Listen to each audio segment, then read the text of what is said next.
Just one more time for anyone showing up, and for all our online viewers, we are starting the MA presentation in 5 to 10 minutes. We're waiting for some more registered colleagues and friends to come on in. The BA presentation is starting in the other link or in the other room if you are here on campus and walking in. Feel free to leave your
students, BA students should be in a different link, or if you're here in a different room. And this is for MA students or prospective MA students, to clarify.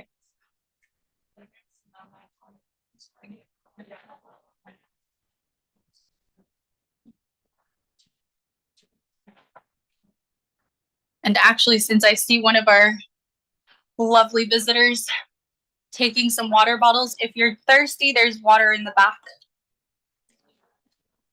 So you have a chance to grab a couple of water bottles. And if you're sitting in your living room, you have a chance to grab yourself a water or whatever you're drinking.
Well, looks like we have a full queue outside, which is good. You guys will get nice and cozy together.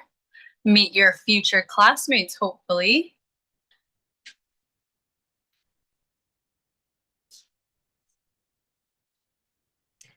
And if you haven't already, you can put up your coats on the right-hand side of the stage, up over there, if you'd like.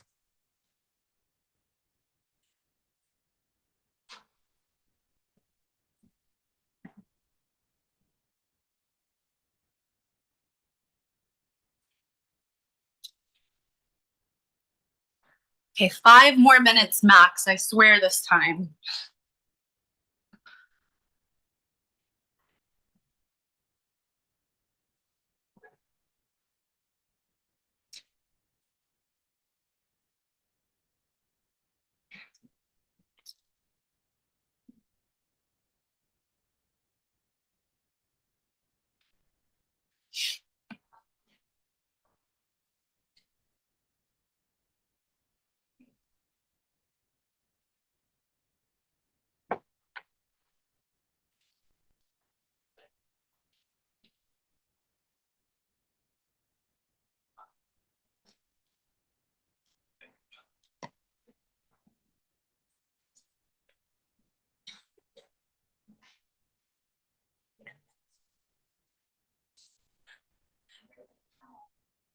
Once again, there's water in the back, and if you'd like to put your coats away on the right-hand side of the room, to my left, you can put up your coats, get comfortable.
You haven't already grabbed a water bottle in the back, there is water in the back, and your coats can be hung up over here.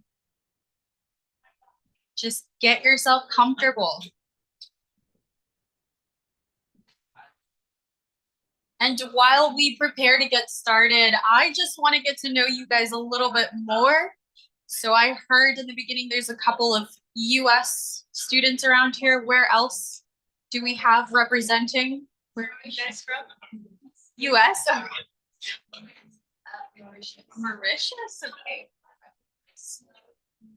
Romania, not so far away. What about over here? Oh, there's a whole line of Romanian students. Romanian American, okay. What about over here? Ukraine, welcome. US, yeah. Checked. What about here? Russia. And here, Czech Republic, Pakistan, Nigeria, Bangladesh, Sudan. Oh my goodness, all over the world. Pakistan, very nice. So you can already see CEU is extremely diverse and we welcome plenty of people from all over the world. Hungary, US. Okay. I'm also partially from the US and originally from Colombia, so no Latin Americans I see. That's okay. I'll forgive you for it. Gentleman coming in, where are you from? Hungary. Hungary, that's another person from Hungary. Very nice. Globally represented.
Yeah.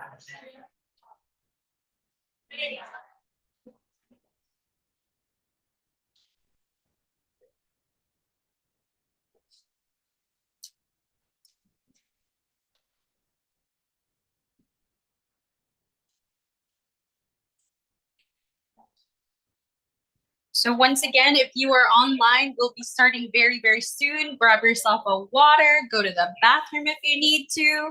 And if you're standing right in front of me, then don't forget there's water bottle behind you and there is a place for you to store your jackets and your coats if you would like. We've already gone around and asked a few people where they're from. I've heard US, Romania, Bangladesh, Pakistan, Sudan, Mauritius, Hungary. Anyone from Latin America yet? No? Oh, yay! I'm not alone. Where? Argentina. Okay, I'm Colombian. Colombian and American. Yeah, I've heard Russian, Ukraine, Hungarian. Any Austrians? An Austrian representing. Very nice.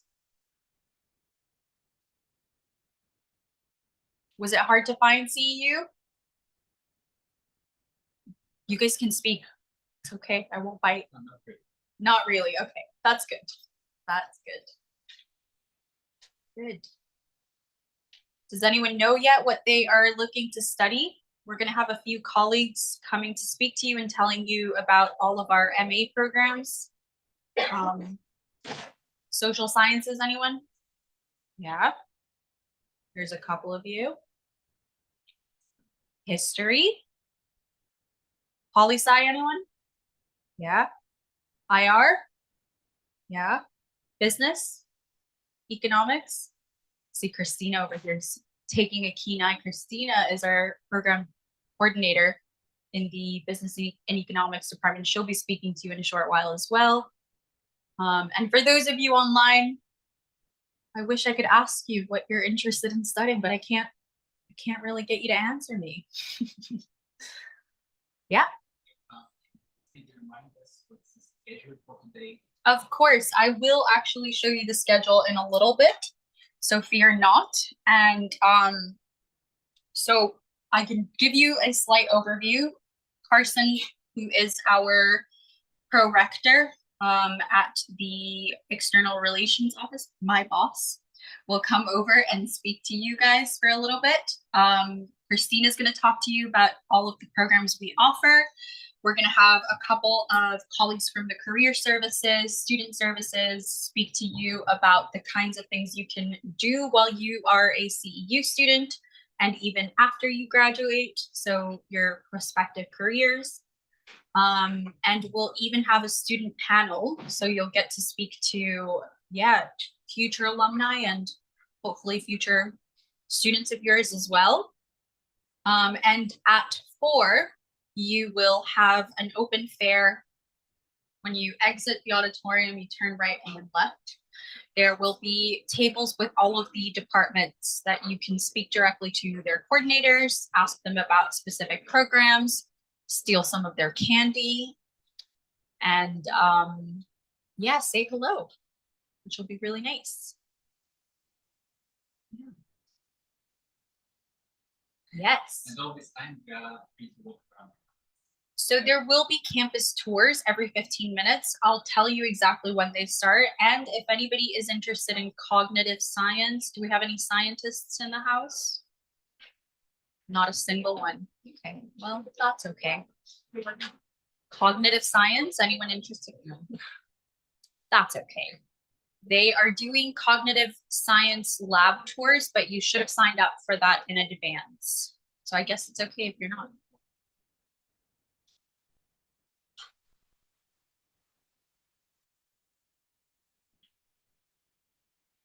And are all of you guys living in Vienna? Yeah. Anyone not from Vienna? Oh, we've got a couple. Oh, but where are you guys staying? Oh, so you're visiting Vienna. Oh, very nice. Okay. So we don't have locals here, or do we? A couple of locals, anyone? One local. All right, guys, I'm gonna get started.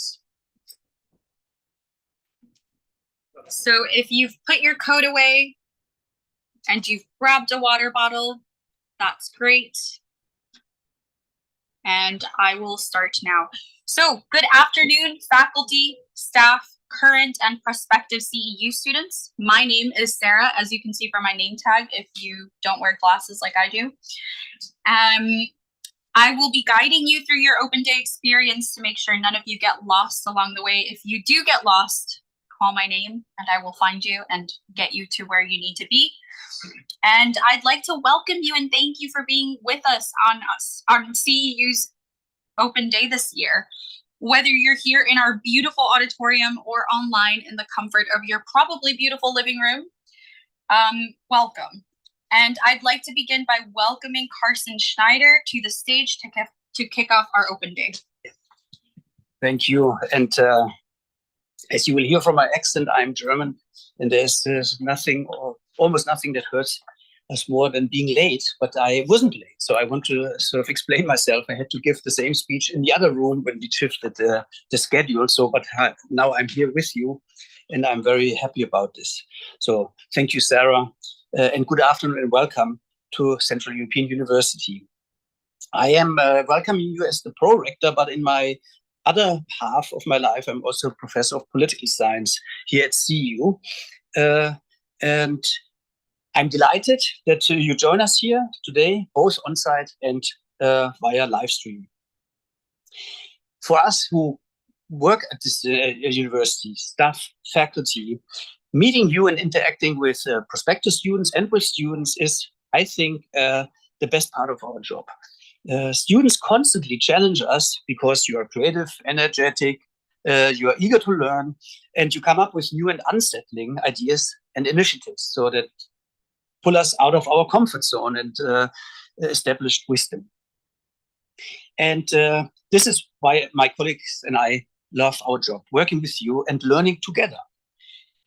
A very nice side effect of being a professor at CEU is that you really cannot afford to get old, because we are constantly kept, we have to keep up with your input, your new ideas, new developments. And so now, for instance, I came to CEU almost 20 years ago in 2004. And I still feel relatively young, or at least younger than I am, and that is thanks to you, the students or prospective students here at CEU. So let me say a couple of things that I think are special about CEU, and not surprisingly, it comes across like a commercial spot, but that is probably the purpose of my speech. But I truly believe what I'm saying, and it's actually facts that I'm stating here. So when I started my undergraduate studies in political science in Germany in the 1990s, it was a huge classroom, like 5 times this size, packed with people. And it took me a long time to figure out what was expected from me, which classes to take, why, and so on. And honestly, I'm not sure I succeeded in answering these questions, even by the time I graduated from the place and moved on to even bigger universities. So personal attention by professors was rare, if existent at all. And CEU is the opposite. Here you will find collaborative learning and small class sizes. And these are just some of the advantages of choosing CEU over most other universities. So small class sizes, typically with a mixture of lectures and seminars where you're expected to participate and express your ideas and thoughts. This is the foundation of the collaborative learning that we cherish at CEU. We have a student-faculty ratio of roughly 7:1, meaning 1 professor, 7 students. And this allows us to offer you the personalized model of education that we are so proud of. Your professors will follow you through your studies and help you to develop your skills, to supervise your thesis or your final papers in class, to acquire and create knowledge in this open and dynamic learning environment. So this means, and it's truly an experience that I make, you will learn from and with your peers, but also your professors will benefit from this interaction. So it's a mutual learning between professors and between peers and professors. I know that that there are competitors to see out there who want you to go to their premises. But let me point out a couple of points. Unlike other small private universities, CEU is research intensive, meaning that faculty members at CEU are active researchers, not just teachers, and they publish in well-known journals, get research grants, and appear in public debates as sought-after experts. And the research excellence, and I think this is important for you, is demonstrated by many facts. So in international rankings, CEU consistently scores high in various disciplines. So in some of them, we are in the top 50 in the world, which given our size is quite remarkable. And CEU is also very successful in winning competitive grants, both in Austria, FWF, and so on, but also European research grants, ERC grants, and so on. And this, for you as students, is not only interesting because that's so prestigious, but it means in practical terms that you will be taught by people who produce top-notch knowledge, who might involve you in research projects, and who are leading figures in their disciplines. And now this combination of research excellence, small class size is, I think, unique to this university and rarely found in other places. There's another pretty unique feature and selling point of CEU, apart from excellence and class sizes that are small, and it is the following. So once you graduate from one of our more than 50 MA programs, you will get two degrees. You get an US degree and an Austrian degree. And this is because CEU is accredited in the United States and all its programs and in Austria. And I don't have to emphasize, I think for you, this is very important for the job market to which you will enter, which is open to you in the United States and in Europe with a degree from CEU. And I will say more about job perspectives in a second. And I think because CEU is this unicorn with sort of combining elements that are difficult to combine, it contributes also that we are a sought after partner for establishing partnerships. So CEU is member of many networks, of many alliances and partnerships. And this is very important for US students because it means you can go to those partners and study for some time, or students and professors from there come to us. For instance, we have over 100 Erasmus agreements. So you could go to one of those Erasmus partners. It also means that students from those partners come to us and sit in the classroom and you interact with them, and further increases the diversity that we have at CEU. One of these partnerships, allow me the 2 minutes to mention, it's called Civica. It's the European Alliance. So it's called the European University of Social Sciences, where 10 leading universities in Europe got together. So the LSE in London, Sciences Po from Paris, Bocconi, Milan, CEU, and several others formed together a virtual university of 72,000 students and 13,000 academic staff. And this is a very good opportunity for you to mingle with the best in Europe. So although we are a small university, as I pointed out several times, there are many things going on campus apart from attending classes. I mean, our programs are intensive, so you will have a lot of work, but there is enough time to go to one of the 400 public lectures that we have during the year. Nobel Prize winners, government leaders, famous scientists will give lectures, and they're interesting. And if this isn't enough, we also have the student life team that can help you set up a sports club, a reading club, or a hiking club, or whatever you feel and finds interest among the community of our students. I already mentioned the international aspect of CEU, and this is really outstanding. So faculty and students come from over 100 countries. And when I was a student and then also worked for a time in the US, there too were many students from all over the world.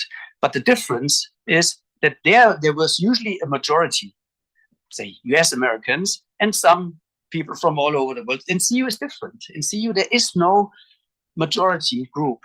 There's the biggest among students is maybe 10%, and it shifts over a year which one it is. And it depends on the program. So it is really, I teach a class with 15 students, and there's 16 nationalities in the room sometimes. And this variety and intensity of multicultural exchange is the truly transformative takeaway of CEU. And this is, I think I have not met a single student who has not experienced this afterwards, saying this was just had such an impact on their life. So once you finish CEU, you are then member of an alumni network of about 18,000 alumni of CEU and alumni scattered around the world. And this is a very tightly knit community that helps in finding jobs and help in other ways.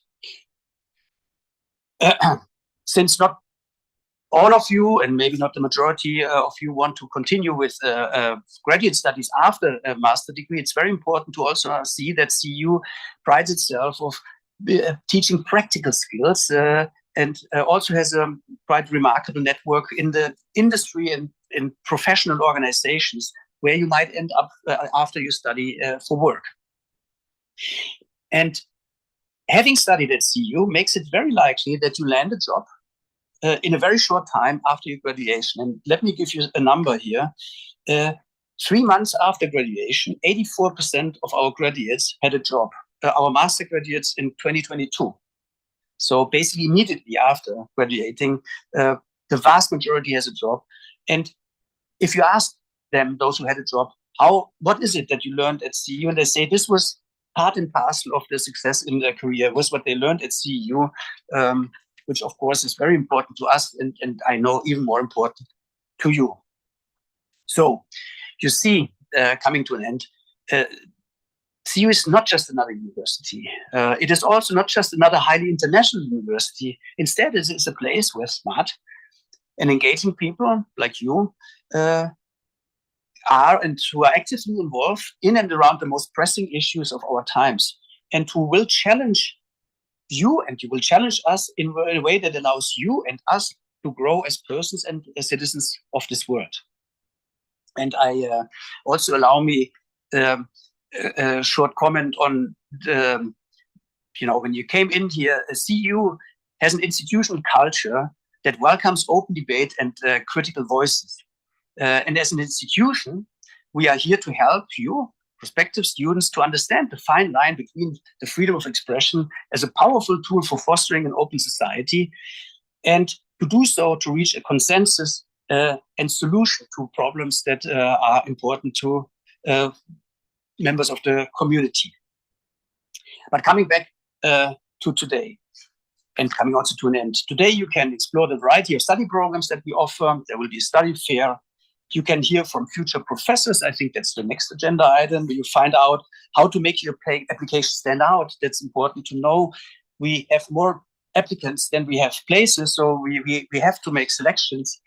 You also will hear from your future peers what they think about CEU, what expects you. And for those who are on campus here, you can also just walk around and get a tour and see what the campus feels and looks like.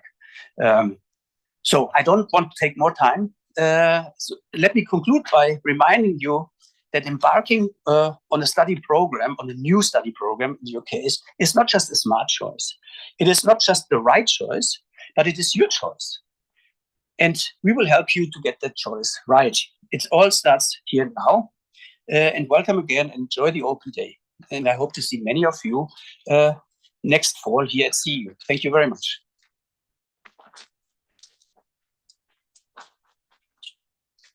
Thanks, Carson.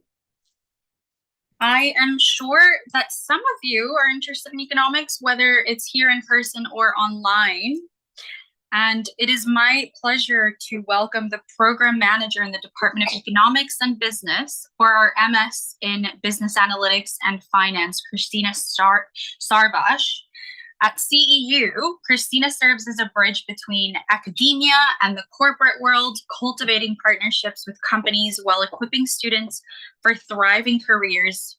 She actively connects companies with exceptional young talents like you, probably, fostering collaborations that benefit both sides. Christina will take you through an overview of our master's and PhD programs at CEU. You'll have an opportunity to ask questions about what program might be right for you.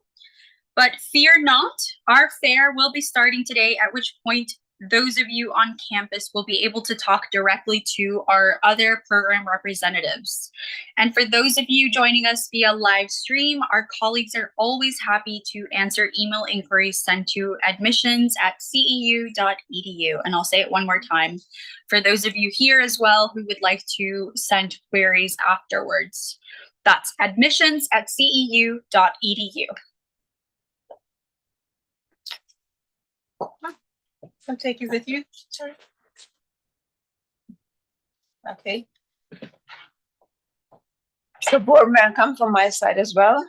Happy to see you here, and appreciate that you took your time to visit our university personally and get first-hand information. I will give you a short overview about the departments and programs at CEU,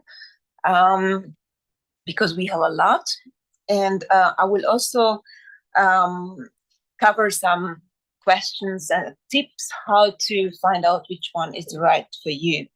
Now, at CEU, we have 14 different departments: legal studies, economics and business, environmental sciences and policy, gender studies, historical studies, international relations, cognitive science, philosophy, network and data science, public policy, sociology and social anthropology, nationalism, and then we have a doctoral school of political science, public policy and international relations, and the Department of Political Science. Now, within those departments, we have more than 60 programs, or 60 programs approximately, starting next fall. So I would like to just give a few tips how to make your choice. Probably the question is not which department to choose, but rather if you are about to choose CEU or another university, or which program to choose. I mean, probably you have your interest already, yeah? So some students might be on the border. For example, if you are interested in big data, that might be a question if you join the Department of Economics and Business with business analytics, or you join the Department of Network and Data Science, but mainly probably most of you have the direction of your interest. So I wouldn't take too much time on that. So I would focus on two issues. Why to choose CEU? You've heard a lot of arguments before, so I will be short on that. And also I will help you how to find the right program that fits you, your personality. A few words just about CEU, which I also think is very important. I myself also took some courses at CEU before I joined them. I mean, it was previously before I worked for CEU. That was the experience was one of the reasons why I joined CEU later on as a workforce as well. It's a relatively young university, a little bit older than 30 years. So it's still young compared to other traditional universities, but we strive for excellence in all cases. We are, as I said, accredited in both in the United States and in Austria, and we only have English language programs. Yeah, so we have a lot of, as you heard before, we are truly international community. No nationality is dominating the campus, so it's really equally distributed. And therefore, the common language is English, which we all speak, both with the administration, both on the programs, the exams, the books, what we read, everything is in English. We have more than 110 nationalities on campus from different parts and different continents of the world. So it's really a colorful community here. So what I really liked, apart from that, it was very international. At that time, when I was not yet working for CEU, was the type of the classes. I mean, previously I was studying at traditional universities with a lot of people sitting in a big classroom, listening to a professor standing in front, and then making the exam, showing how much I could memorize from the lecture. Yeah. And compared to this, when I joined the classes at CEU, we were sitting, let's say 20 people in a room, and then we were discussing contemporary issues. Yeah, we got, for example, articles to read at home, and then we were discussing our opinions on the next class. Or we got assignments which we did together with the classmates, and we made a presentation together. So we learned a lot about each other. So we have still good connection to each other, and was a completely different experience for me compared to my previous studies. So that's what I can tell you in favor of CEU. So when you join us, you will have really a direct experience. You can also talk to your professors all the time. They have open hours, and there's enough room and space on the classes that you can access them easily. Now, regarding how to choose your program, this is a pie chart showing what is the #1 reason why students typically join CEU. Every year we ask the students who apply, and if you apply, we will ask you as well on a questionnaire, what was the #1 reason that you've chosen CEU? And most of the students, 40% said the academic excellence was the #1 reason. And the second most important reason was the curriculum itself. So I presume, I mean, there are a lot of factors, and probably not only one influencing you, but there is the #1 for everyone. And so I would focus the first two and help you how to find out more. So if academic excellence is something very important for you, and the curriculum and the content of your studies is very important, then I will give you a few tips how to find out more about those. Let's start with academic excellence. You probably would like to know who will teach you, what professors will teach you, what are their profiles, especially in case of PhD students. It's a very important question. What is the profile of department? What is the profile of some professors, the research area? So I would like to show you how you find out more about your professors at CEU on the website. We have a lot of information on the website, and I have experience with applicants that they sometimes ask questions which are on the website, but there are so much information that you need sometimes a little bit of guide to find the right one, which is your question at that moment. So I will show you, for example, what is academic excellence at different departments. Let's start with my department because that's where I feel home the most. So every department, whatever department you are interested in, has its own website. And then you will find a menu people.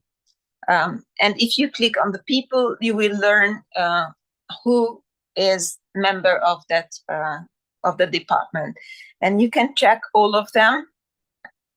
Here, for example, you will see where they joined CEU from. So, for example, here you will see that our department head got his PhD at California, then professor from Sussex, then London School of Economics.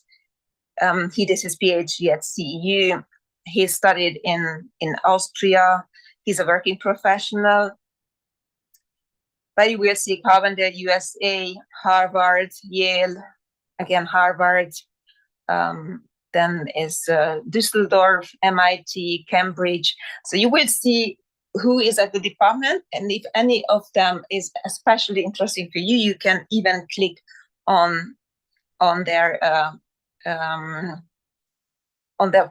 name or picture and learn more about them. And I will show you another department example as well, not just my department, so that you see you can find this information for all the departments.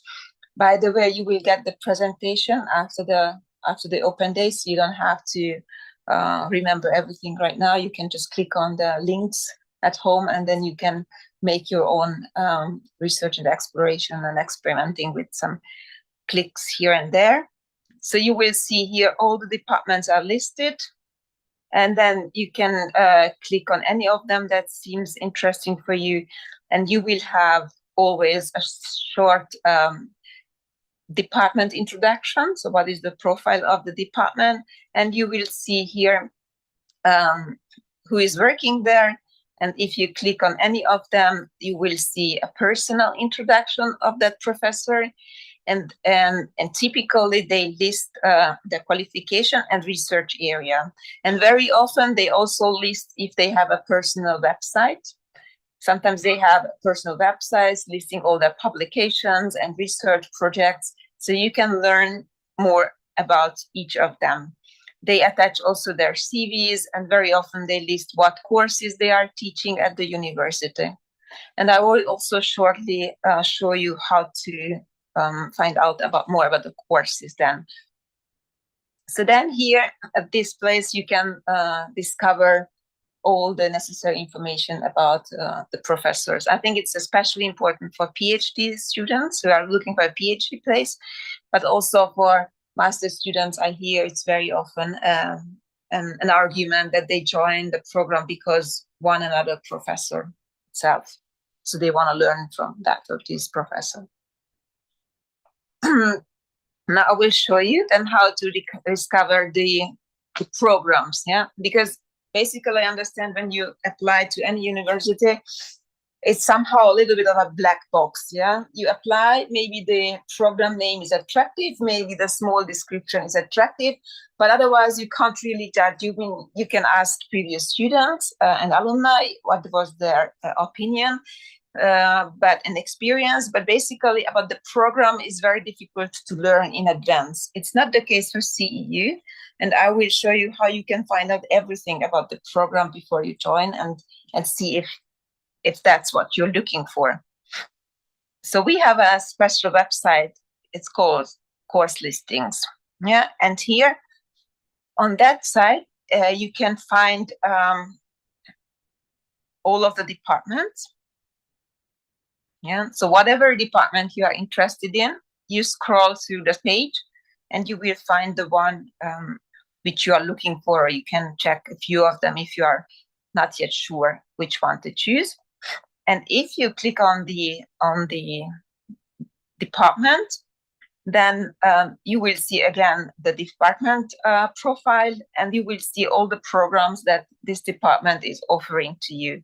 And if you click on any of them, you will see everything about the programs, how long it is, how much credit you need to earn, what is the start of the program, and of course the program description. But for us, I mean, that's still normal for most universities, but what makes special the CEU website is, I personally think, is the course listing. So this big blue button here, you click on that, and then you will see all the courses we offer on that department. So there will be a list of courses. You will see which time of the year you can take it, because we have 3 trimesters. So usually universities have 2 semesters, fall semester and spring semester, and we have 3 trimesters: the fall trimester, the winter, and the spring. Yeah, so they are a little bit shorter. The fall trimester is starting in September until December, then from January to March, and from April to June the 3rd one. And so you will see here in which semester that class is offered to you, also who is the instructor. So now you know how to check the instructor profile, and you will see also how many credits you will get from it. And if you click on any of them, let's just take the first one. So any course you choose, you will have a full description about the course. And the best thing, which I think personally the best thing is, if you scroll down to the bottom of this page, you always will find a syllabus. If you open that syllabus, you will learn everything about that course. So really, you will see the course description. You will see here if it's mandatory or if it's an elective course. You will see the instructor. You can even contact the instructor, and ask a few things. Then you will see the course description, the learning outcomes, what is expected at the end. You will see even the reading list, so you will learn in advance what books you will learn from. You will see here how we teach. You will learn in advance what are the assessment criteria, what assignments we expect from you. You will see also how the exams are running, how the grading is determined by the professor. And typically at the end, we also, the technical requirements, even the topics, of each class, what will be the content of that class. And that typically at the end, we always have also a short bio of the instructor and some more details about that. So I think more than that, it's simply impossible to provide in advance. A better experience you can only have if you sit on the class. But basically, in advance, you will learn everything about the program. So if you feel sometimes that applying to a program is a little bit of a black box, it's not the case with us, because you can check in advance what you will learn at CEU, how you will be evaluated, what is expected from you, and you can see in advance if that is covering your interest field. So I strongly encourage you to check out these 2 resources and see if what we offer is the right choice for you. Yeah, so you really can find out in advance. I wonder if you have questions to that. I mean, this is something you can experiment. I don't mind even if you check out if you find right now. If you have questions, I'm happy to answer. Otherwise, you can also join the booth in the cafeteria after the presentations, and then the colleagues of each respective department can help you, maybe a little bit describing more detail the program in advance, and also show you how to find this information on the website of that specific department. Yeah. have a general question. So is this building both an undergraduate and graduate building? Yes. Yes, this is the one and only campus we have. So everyone is together. Yeah. Any other questions?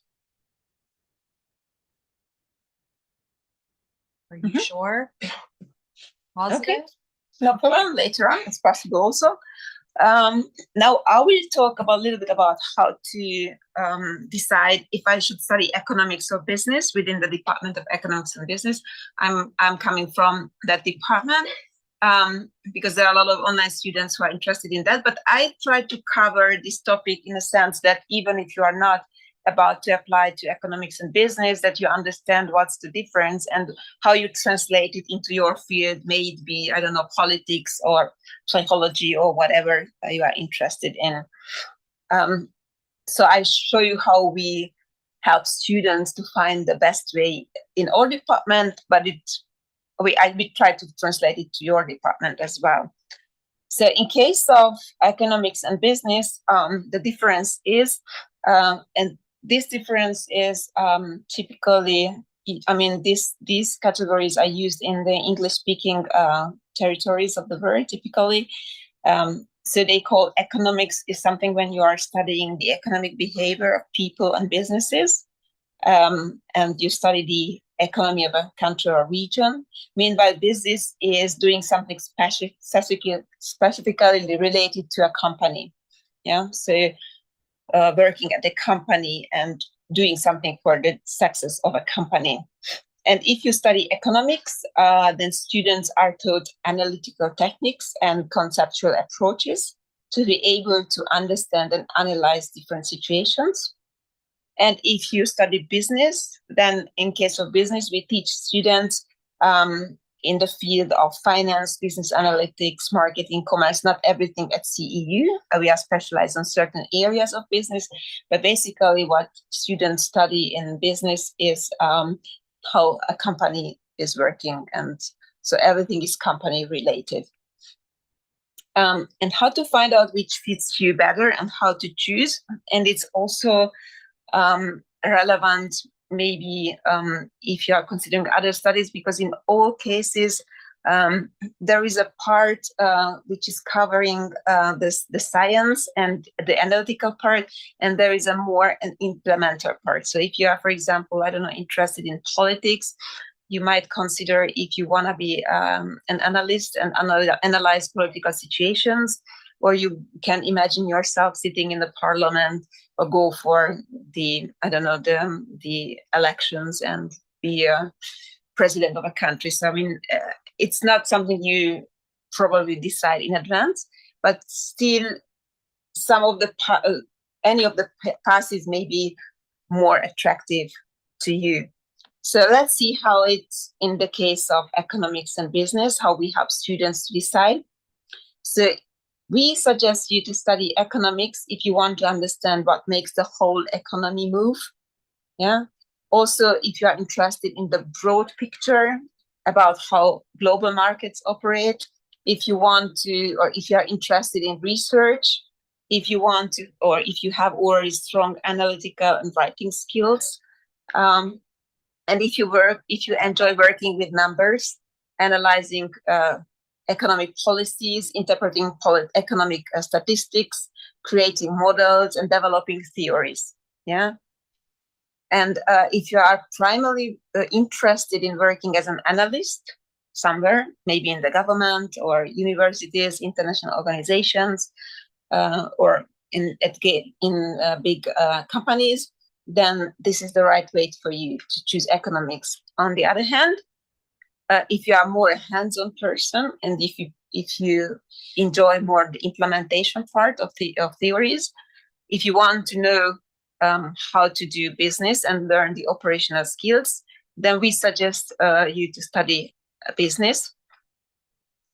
If you can imagine yourself working at big corporations in departments like sales, finance, controlling, marketing, development, product development, whatever, but working within a company, then business is something you are suggested to study. especially if you want to run your own company.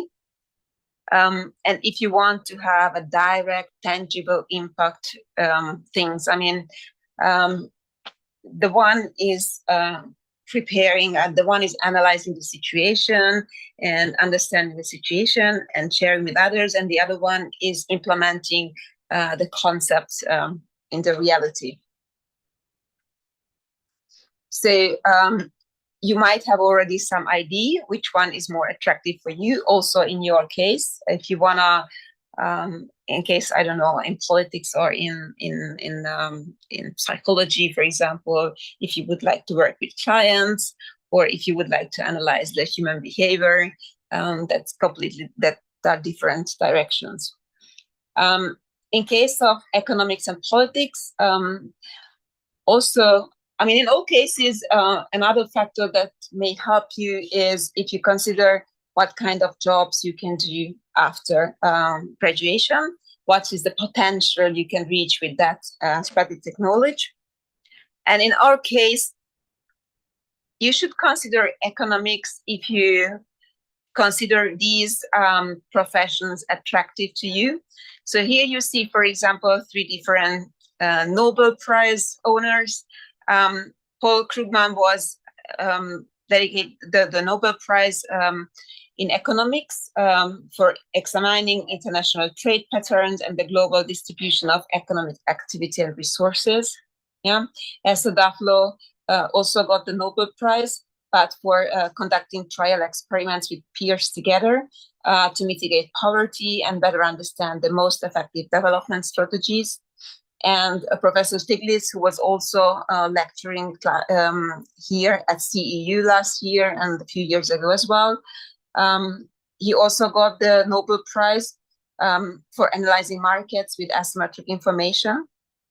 So if this is a perspective that you have in mind, if this is something for you, if you would be happy in that place, then economics is definitely for you.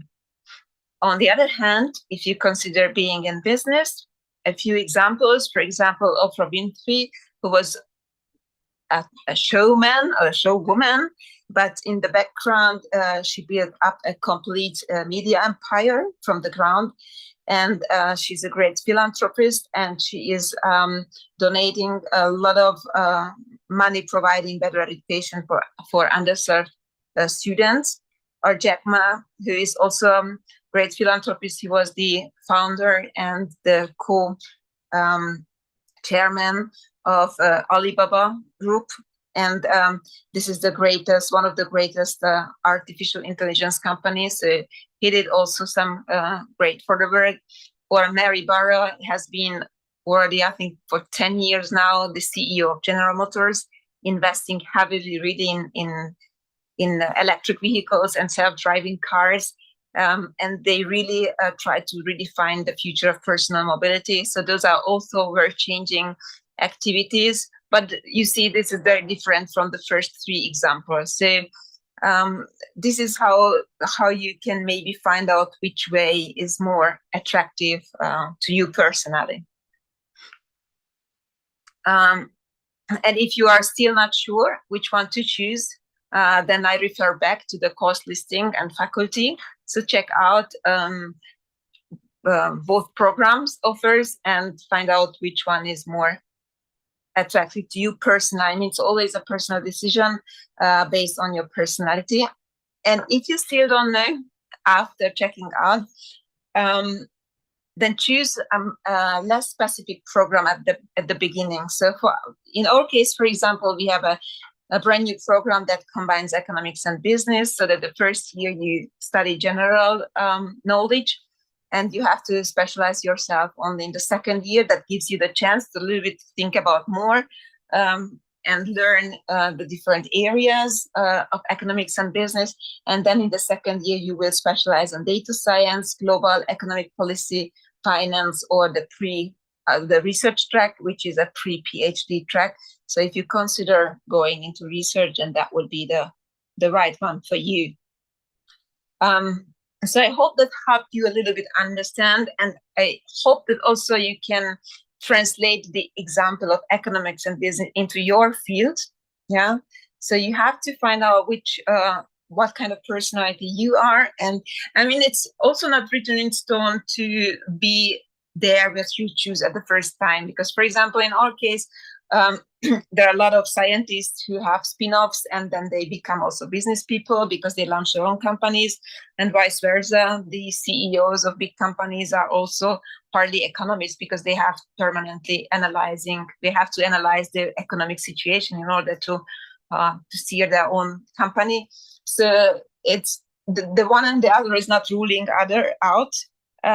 It's just for you at the beginning, a little bit of help understanding yourself and choosing the right program for yourself. I think that was the end of my presentation sharing with you. I wonder if you have any question. I mean, if you have specific question about economics and business, then I can answer right now. If you have questions regarding other programs, then I would suggest to ask directly at the cafeteria with your desk, with the department desk. And I hope that helped you a little bit to see CEU. I mean, we are very, so openness and transparency is very important. They are important values at CEU. So that is one reason why we share all those knowledge and all those information in advance with you on the website, yeah, so that you really know what you are applying for. So thank you very much and have a great afternoon. Thank you. Thanks, Christina. Does anyone have any questions? I've seen a couple of new people come in. If you have any questions about course descriptions, programs, or faculty that you might be able to look up, now is your time to ask. Okay. All right, then it's time to hear firsthand from our students. This is one of my favorite parts about Open Day. You get to ask students that are here at CEU about their experiences. And don't worry, after the panel, you'll have a chance to grill them too. So you'll get to ask them questions. Get in touch with them using the UniBuddy platform on our departmental websites if you're online, or even if you'd like to chat with them afterwards, UniBuddy on our departmental website. So Christina showed you, for instance, how you can jump onto the departmental website, and normally you can also chat to students that are here now. Okay, then Adri, I will welcome you to the stage, and I'll welcome all of our current students who are here to answer your questions. Thank you so much. First of all, welcome everyone. And I would also like to welcome all of you who are joining us online. It's always very nice to see so many faces. And my name is Adrian Wojcicki-Küsz, and I work for CEU Student Recruitment Office. And I'm also an alumna. I graduated from the MA in Human Rights program a few years ago. And today we are here to talk about current students' experience. So first, I would like to ask you guys to please introduce yourselves. Tell us where you are all coming from and what are you studying now. Hi. Sounds good. My name is Salome, and I come from Georgia. I am 24 years old, and not the States of USA, Republic of Georgia. I usually get mistaken in that. And currently I'm studying human rights, legal department, and I'm a LLM student. We have a MA student over here as well. And yeah, I'm an LLM student. Hi, my name is Maike. I'm from Germany. I'm also in the human rights program, but the MA program. So hello everyone, my name is Isadala. I'm from Kazakhstan and I'm doing my master's in public policy here. Hey, I'm Irakli. I'm from Georgia as well, Republic of Georgia. I'm studying international relations. I'm on 2 years MA program, and I'm really happy to be there and answer your questions and all. Thanks. Hi, my name is V. I'm from Vietnam. I'm doing a 2-year program in political science. Hi everyone, my name is Momina and I'm from Pakistan. I'm doing a Erasmus Mundus program, so CEU does a bunch of those, and one of those is mine, which is called History in the Public Sphere. And I'm here for a semester, and then I hope to come back in my last. I'll be in Lisbon and Tokyo in the middle. Sounds very interesting. Thank you. So first, I would like to ask you, why did you come to CEU? Why did you choose your program that you are currently enrolled in? So for me, I chose CEU. I started a new master in Georgia, and then I was thinking I wanted to live abroad for a longer period of time, not just do exchange programs and conferences for a couple of weeks. And then I heard from one of my Georgian friends that CEU is very international and research-based university. And that was the most important thing for me because I wanted to go to research and I want to continue my studies in academic pathway as well. So I want to continue PhD as well. And this was the main reason, research-based and very international. And my very basic German would be quite useful here. And yeah, with the English, I would do so. And with the human rights, I decided because I have a bachelor's in law. And as I come from Georgia, currently Georgia is applying for European Union membership as well. So I wanted to evolve my studies in law and in human rights. So that could be useful afterwards for my country as well, not only for myself.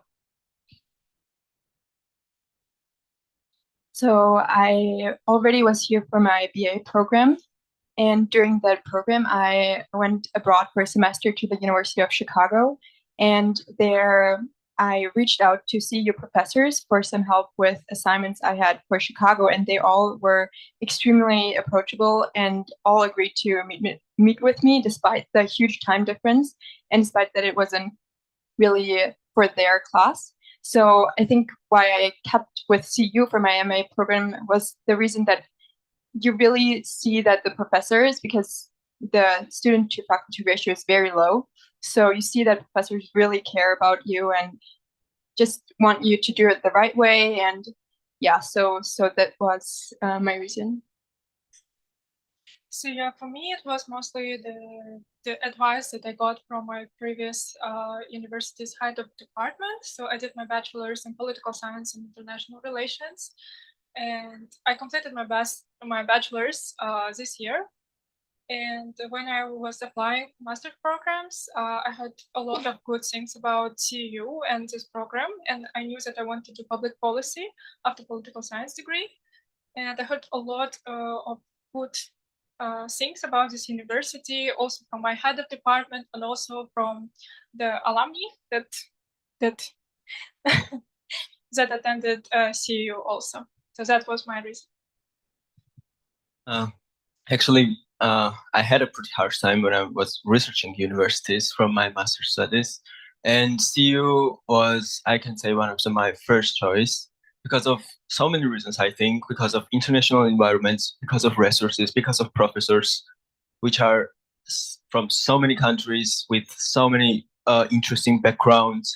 And of course, there's some reasons, some pragmatic reasons. For example, the place, Vienna is, I think, extraordinary city to study, to live in. And in this international environment, CEU with academic background and this living experience, all of these are kind of perfect for your master's or bachelor or PhD studies, I think. So for me, I was living in Hungary for a few years before coming here. And so during my studies there, I came across the people who are CEU graduates. My supervisors were CEU graduates. My work colleagues were also CEU graduate. But even when I was traveling to Thailand and at the random food court, the guy before me was CEU graduate. So it's just very random, but there is also a certain influence there, I would say. But when I decided to apply, it is the programs offered my department that really attracted me. They have a lot of courses that I think are very topical. They have courses in populism, polarization, social media, democracy, and those kind of stuff. And it just cover all of my research interests. And this is my priority when I apply for a graduate study. So initially, I didn't really seek out CEU, but I think I found it by a very happy coincidence because I applied to the Erasmus program, which is History in the Public Sphere. But I think one of the two best things about the university are the way that it mixes two of my interests, one of which being politics and the other one being history.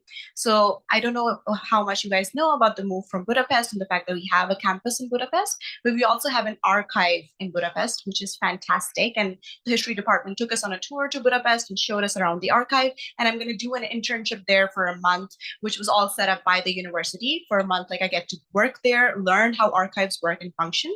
And the second thing is that it really encourages students to be involved in politics and put up their own version of events and practical application of what they want to do. So one thing that I'm doing right now is the Civic Engagement Fellowship, where I got a grant from the university to put up an event about art in politics and involve my own cultural background. So I'm going to be bringing guest speakers from Pakistan and feminists in Pakistan and have them speak at the event. So it's just a wonderful combination of a bunch of different things. I think there's so much that the university has to offer, and I'm really happy with my choice. And how were your first weeks? How are your classes structured? How are the assignments? How is the evaluation? So first weeks, I'm not gonna lie, was very stressful, and we had so many things to do. However, the Oriental week was absolutely amazing because it feels everyone around you, student center, career center, I don't know, the medical center, everyone around you here feels like they are here to help you. And it's not just words, like you can feel it from the very beginning. Like first a couple of weeks, I was very confused, but I got used to that. For example, for the first weeks, I didn't know that I could use kitchen on the floors, and I was always going around just to eat somewhere. And then I realized that I can just bring my food over here and warm it up. This was like the first greatest thing I learned here, and I could drink my coffee over here. And I have my Bosnian friend who makes excellent espresso on the 6th floor, which if you would like, you can see on the campus tour. And yeah, first couple of weeks was very stressful about assignments. We have many assignments, especially in legal department. But yeah, it's manageable. It's stressful, but manageable, and it's worth it. It's all worth it. I think what really struck me in the first few weeks is that CEU is great for being able to bond with people from around the world over shared passions, concerns, fears, and issues. And at the same time, however, you really get to develop your unique path and develop your unique interests. And while doing so, get challenged by not only your professors, but also by your classmates who come from all around the world. So you'll inevitably will inevitably let go of any assumptions you might have about any other cultures and religions or other countries. So I think it really opens up your perspective, and that was really like going into a completely new world when I first came here. And just briefly about the classes. So most classes will actually be seminar style. So there would be not many traditional lectures. And the focus will be on group work or in-class discussions, mainly focusing on like a critical assessment of the material you have in front of you. So for me, also the first 2 weeks, starting from the orientation week, I had a very positive impression of the university and especially of our community, of our international community. As a person who is more introverted, I was still able to find so many great friends here, starting from the orientation week, which I think is very great. And as Michael mentioned, there are people from so many different countries, and it's such a great opportunity to learn about different cultures also. And as for classes, I'm doing Masters in Public Policy, and what I really like here is that all our classes are seminar type, and we have like 20-25 students in each class, which is great because we have great class discussions, and every professors know every student by name, and like it's like very personal on that level. So I think it's awesome. And also I really like that here you can take a lot of audit courses besides your mandatory or elective courses. So for example, I'm taking audit course in Arabic, so that's something that I always wanted to study. And yeah, so I think that's a great opportunity. Actually, when we're discussing about time in university and classes, the main question always here is, do you have time for friends? Actually, yeah, after the whole first semester, we are at the end of our first semester, most of us, you definitely have time for your friends, but it's mostly about you, your time and stress management. Classes in CU are manageable. I can definitely say that. And if we go into more details, for example, the average credit numbers for each semester in CU is from 12 to 16. That I know it's technical terms, but it means that you will have 4 or 5 different types of classes. And maybe, for example, today I only had one seminar, 1.5 hour, 1 hour and 40 minutes. Today, yesterday, I also had only one class. For example, the day before yesterday, I had a 3 class. So it's manageable. You have your time. You need your time to get it up to, and everything will be okay with these classes because the people who are making our schedules, who are making charts for our credit, they know what is time and what is real to do and to demand from students. So, from my experience of all the CEU graduates I met before, they would tell me two things. First of all, that the study experience is going to be rewarding. And the second thing, they tell me that it's going to be intense. Be prepared. And after my first semester, and I say that it's true to a certain extent, because you will need to do a lot of readings. Like right now, I have 9-10 classes per week, and for each class, I would have to read on average 20 to 50 pages. But it's not just about the reading. You really have to be critical and get to the substance, the deep nuances of the readings, because in class, it's not just about discussing the main arguments. Everybody will be very active, and even the instructor will not just give you lecture. They will more likely to facilitate the discussion in class. It's very lively. But in the first few weeks, it was kind of overwhelming for me. But for now, I feel more comfortable, and I think it's also a better way of learning, active learning in that sense.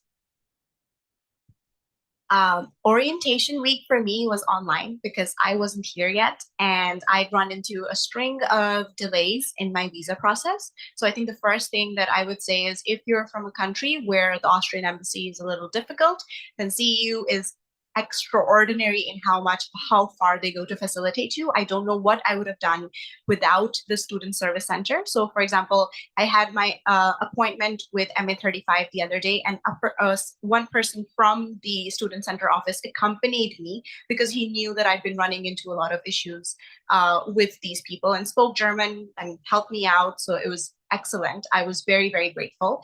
But in terms of classes, my program, again, I think is a little unique because I go to a lot of museums and the fees are paid for by the university, because I love museums and I don't have to pay for going to a lot of them. So that's pretty great.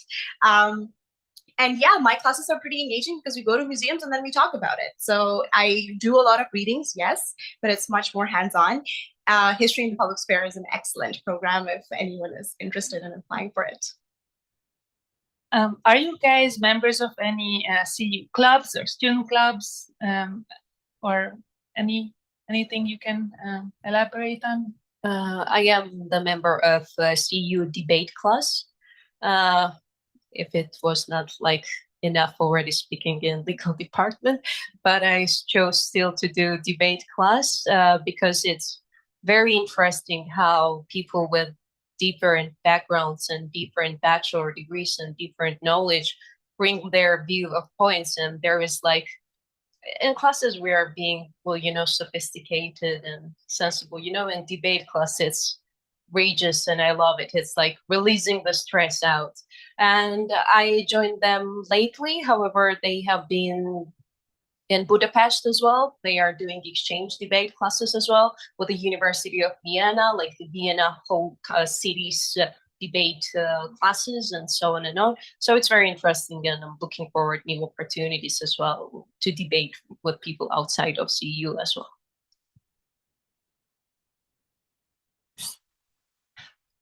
So I'm part of the CEU Student Think Tank Directorate this year, The CEU Student Think Tank is a very young research initiative that was founded last year by 3 CEU students.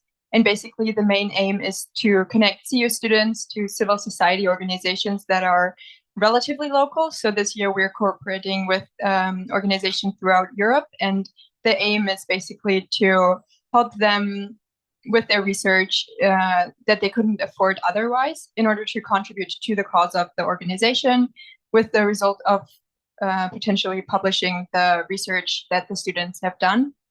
And also this year, together with her, we're part of the CEU Student Counseling, not CEU Student Counseling, peer counseling. And you can talk more.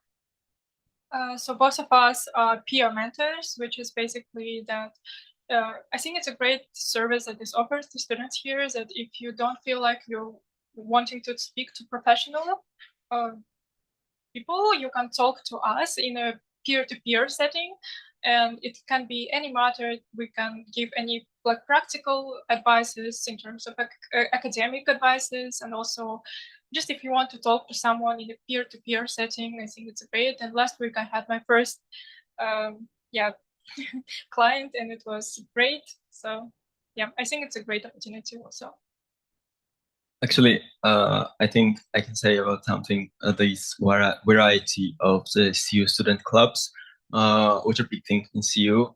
We have clubs beginning with the tea taste club, and with, for example, bike club.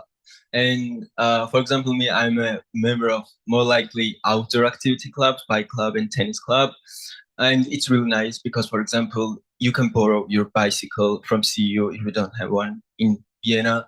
Also, CEU is facilitating the tennis courts, not in winter because it's impossible in Vienna, and we are kind of stopped now because of weather. But still, you can do anything, and you can also start your own club if you have ideas, and it's really nice because you will get funding from CEU. You will have members from all the university, and I don't know. There's a question. Sure. Do you have other sports teams? Like I think we have football club. There is swimming also, because there is a really nice swimming pool near the university. But I'm not sure about any other clubs. But you can start it if you want any kind of club, because we're so many students here, and maybe somebody wants to join you in this kind of sports that are interesting. Yeah, I think there is hiking, running, swimming, and bicycles. Yeah. I think there's a queer club as well, which is very cool because they threw a Halloween party recently, and I know a person, speaking of starting clubs, I know a person who's starting a pole dancing club, and she's an instructor and she's excellent, and she wants other people to join in and learn. So if you have a skill, jump in, teach other people. You get a budget, you can throw events, so it's pretty fun. And I think there is this yoga club. I just saw a couple of. Yeah. It's every Hiking club, yes. And basketball, I I would also like to open up the floor for questions from you guys. So if you have any questions, yeah.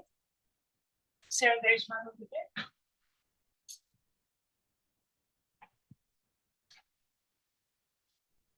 Hi, I'm Julia. I'm from the US, and I'm specifically interested in the international relations program, but this is for you and then also for the students studying political science. As much as you can, kind of comparing the two, what do you think are the key differences between those two programs? Because on paper, especially I studied business, so this is a new world for me. But as much as either between the curriculum or the professional outcomes, what are the differences between the IR and the political science programs? Actually, it's a really interesting question because I had the same thought when I was applying for CEU, and I chose to apply on for international relations. I think there's general answer. The political science are more theoretical and research based, whereas the international relations is more like practical. You have your tracks, for example, security tracks, global order and policymaking track, and also international political economy track, which is more like the new field in international relations, new practical field. And in political science, I don't know much about it, but if you want to get touch in international politics and relations practical stuffs in a research base, also some field trip based maybe. I think international relations is really good at CEU for this point of view. Yeah, I would also like to add that it's possible to take classes, like cross-list classes from other departments. So that's something you should definitely take advantage of, I think. May I add to it because I study political science? So I did my bachelor degree in IR, and I also have the same question when I was deciding which program to choose. And I didn't apply for IR, sorry, because I chose political science based on my research interest. So if you are interested in U.S. polarization, for example, or theory of justice, political science department covers these things, and you should really look it up. And as far as I know, IR used to be a part of the political science department. Now they've split it into two. And for IR, I think it's more about how countries engage together, like something like that. And in political science, you study the politics of things, comparative politics, those kind of subjects. It's more about, it's research based, true, theoretical, true. But I also think that the great thing about this, my study program, is they also have a lot of, they have a strong focus on methodologies. We cover quantitative, qualitative, and many that you can choose from. We also have a very good statistics in our class, which many students from other departments also take. And I think these methodologies will help you a lot, even when you don't decide to stay in academia or in political science after that. So the main advice here is think about research interest. If you are interested in what my colleague said, in theories of politics, how they're happening, you can choose, of course, political science. But if you are more interested in international actors, countries, international organizations, more measurable political stuff, we can take that. You need to choose international relations. So focus on your research questions in your head. Any other questions? Yep, on my way to you. Who's first? Okay. Hi, my name is Mary Jane. I'm from Austria. So both of you are studying human rights. I think you're doing the master's and you're doing the LLM. Could you tell us like the differences and similarities? And second question is, are you able to start a legal career with your master's in human rights? Okay, so I can talk about the differences first from my point of view. So the main difference is that the programs are, we're taking the same classes basically. Just the MA program, you will have an introduction to law class that you have to take. But I think that's the only class that you have to take that the LLM students don't have to take. But other than that, the program is literally exactly the same. And the reason why I'm MA and she's LLM is because she has a law degree and I studied philosophy, politics, and economics before that. So after the MA in human rights, I mean, you obviously cannot practice law, but you can go still into many international organizations, NGOs, supranational organizations, where you don't need to actually practice law, but you can still have like advise on legal matters. Yeah, so we basically study the same course, same classes. The only difference is that MA students have to take mandatory introduction to law, where they are taught like the legal basis and stuff.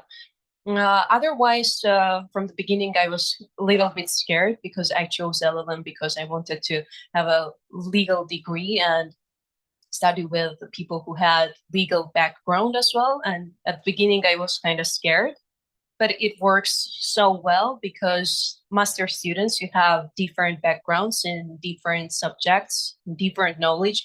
They bring so much fresh air because like my mind is already modified to think in a legal way. And on the classes, they bring so much like refreshing ideas. I'm like, where did they bring that from? Like, what is it? And it's so refreshing. And I think they are studying some things from us. We are studying some things from them.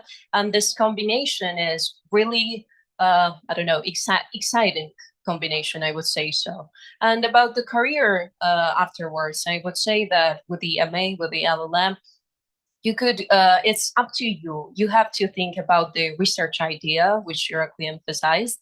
I think I would advise to have your thesis idea before you come here, even, because we have already, like in October, we already drafted our like idea of thesis. So you have to have already your idea, because the course is so intensive and you have to like submit the stages of your thesis, like the abstract and stuff.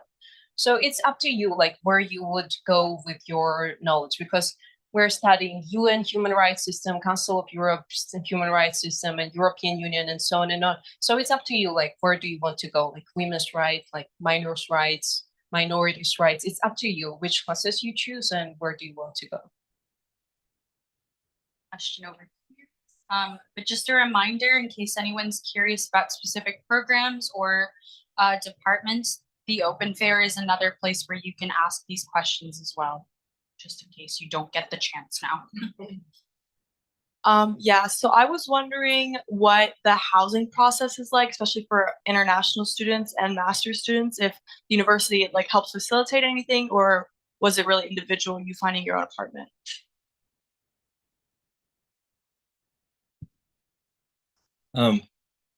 Unfortunately, CEU doesn't have its own dorm in Vienna, and it's more likely individual process, I could say that.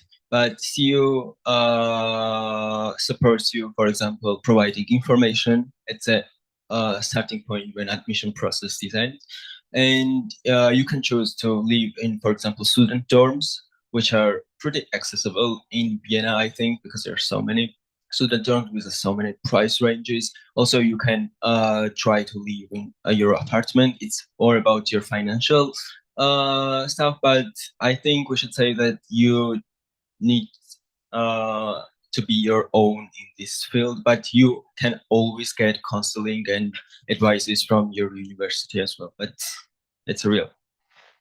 Can I add? However, CEU provides on the website all of the dorms possible in Vienna and the links and the contact information. And if you will contact Student Center as well, they will give you the list, and at least they will help you with that.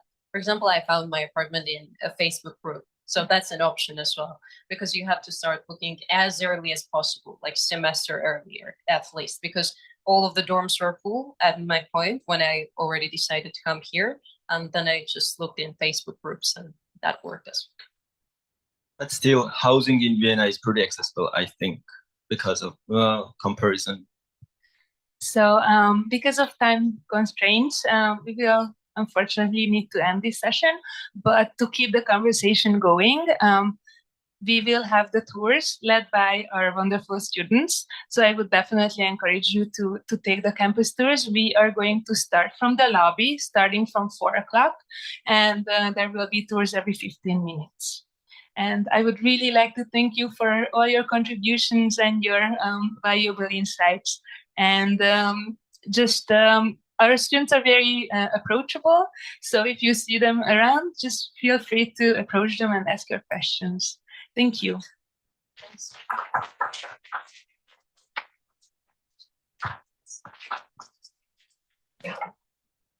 If you have particular interest, for example, in international relations or in political science, you can, I think, choose your tour guide and be in their groups. Adri, maybe? Why not? It will be more easy to get answers.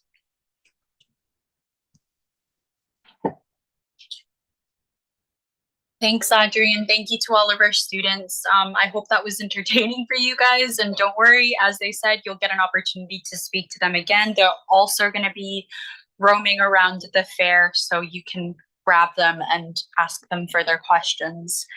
Now I'd like to welcome Kati Horvat, Director of Student Services at CEU. She's going to take you through the details and requirements of the application process.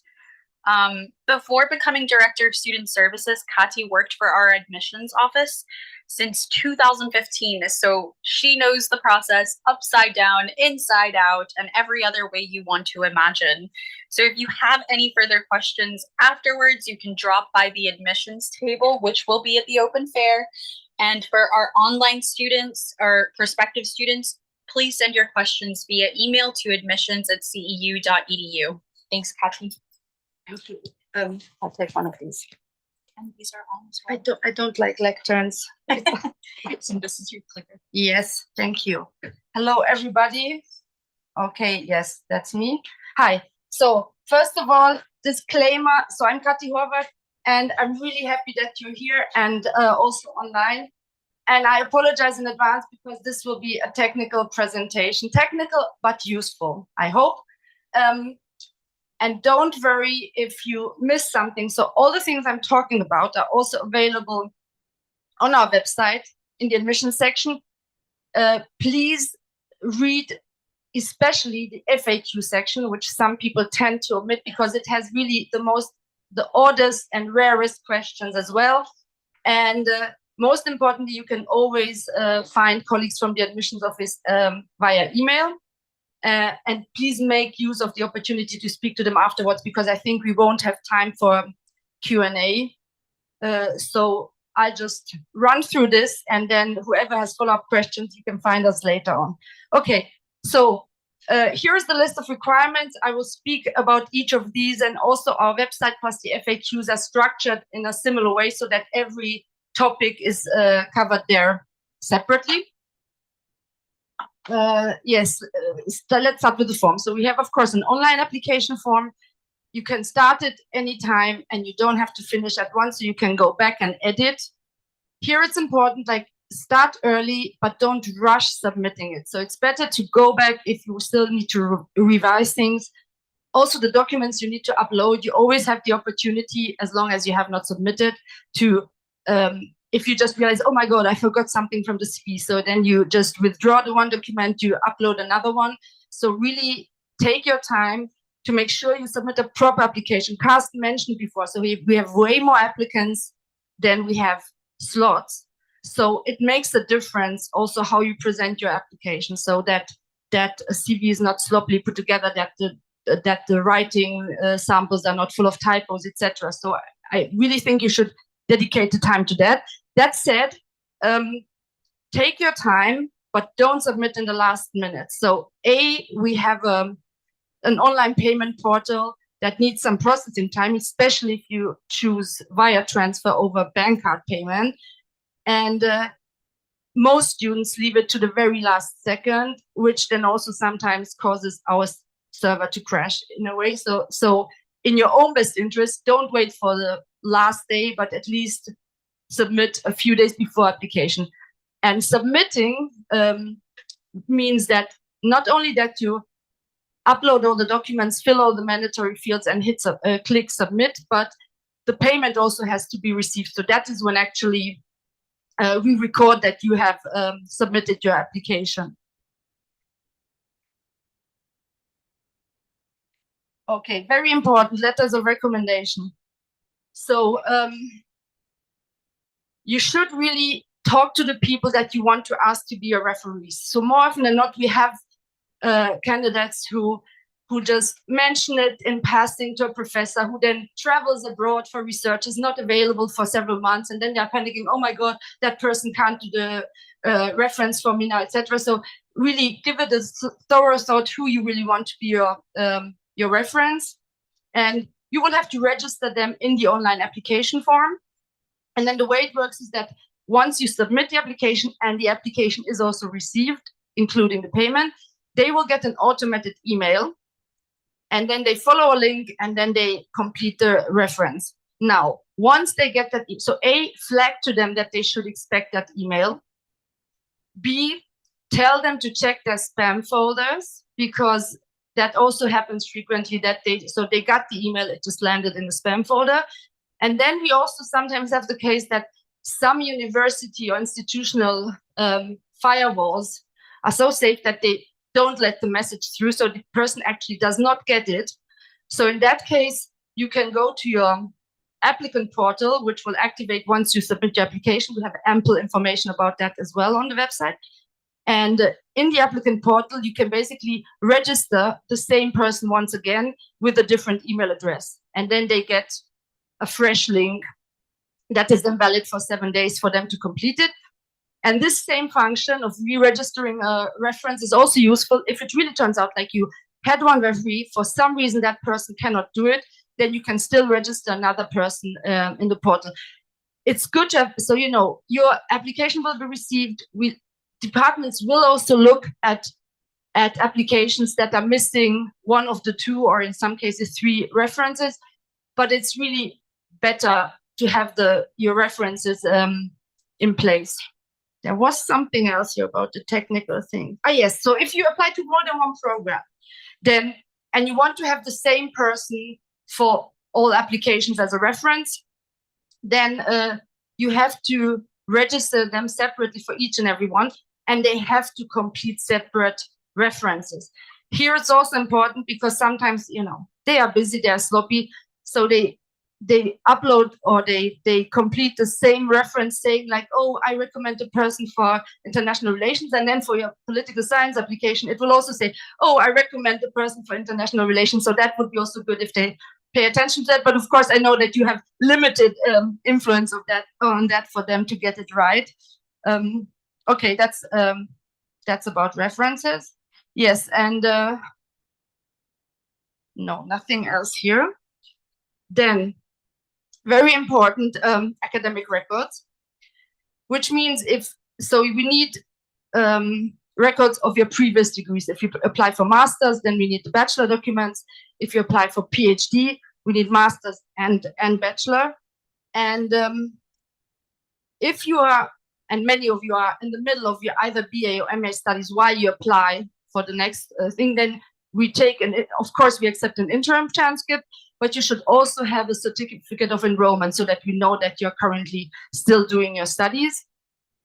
And then students are sometimes confused. Okay, what do I have to, is the diploma supplement good or is it not good? What do I have to upload? If you're not sure about whether whatever documentation you have is fine, you can always do take a picture or make a scan and send it to the admissions office, and then they will review it so that you can be sure that whatever you upload is the right document, so that you don't have this hassle that you then just keep fingers crossed whether it will be fine. So they are happy to look at the documents beforehand. Here it's of course important that then whatever picture or scan you have, that the quality is also good. That goes for all the documents that you upload. So to observe the size of the uploads, because there is a limit to that, and also to make sure that the quality is good so that it's really legible, because that, and I've dealt with admissions for years, so it can be really tiresome if you have these really blurry documents and then you try to make sense of them. And of course, if they are not in English, we also need a certified translation. So that is of course important, because some of us do speak some other languages, but there should be an official certified translation for them as well. What's next? CV. Okay, so there is no required CV format, so it's not Europass or whatever, so you can choose whatever you want. Importantly, it should be nicely structured, so whatever format you choose, make sure that it's not a sloppy job.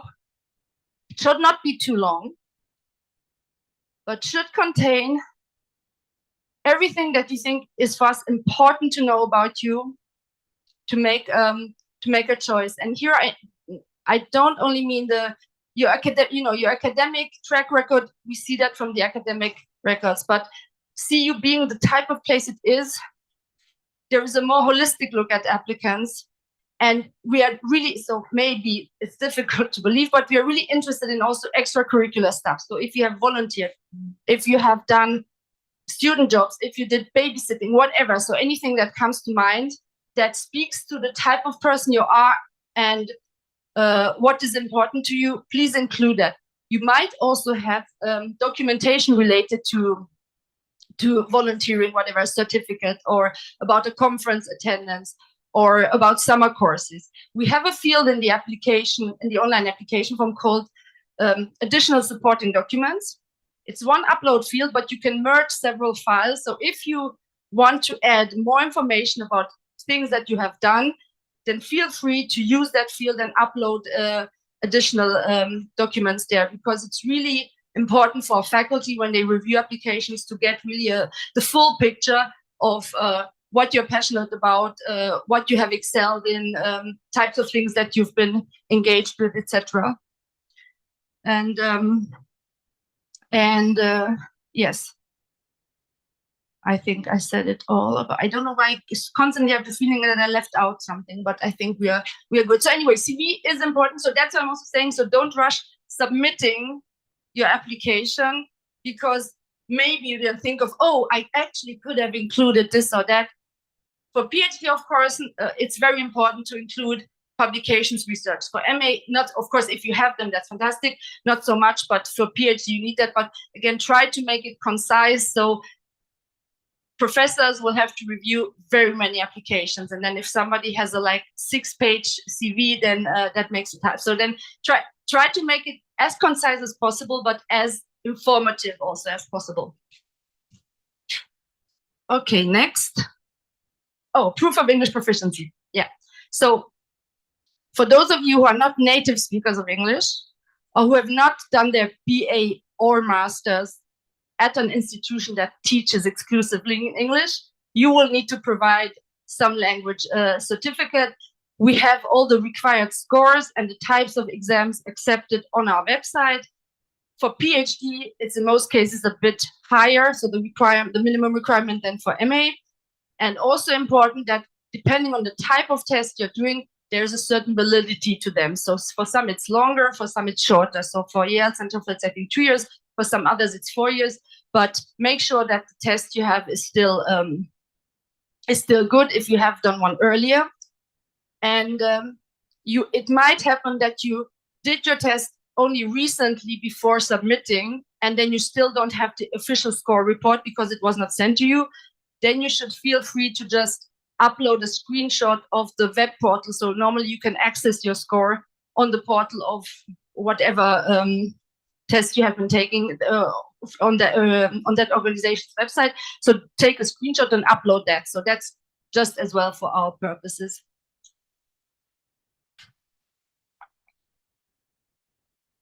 Okay.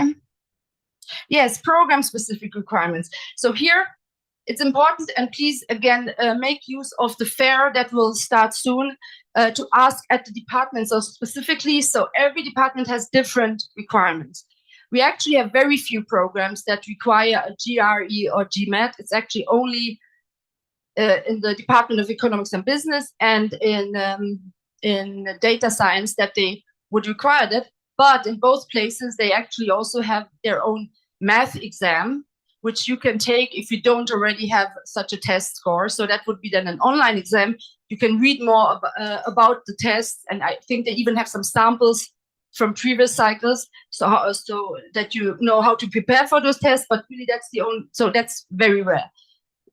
Normally, what is requested is either a statement of purpose or motivation letter or whatever they call it, or it can be an essay on a specific topic. Again, that's why it's important to check the program website, because they will then provide the topics that they want you to write about in advance.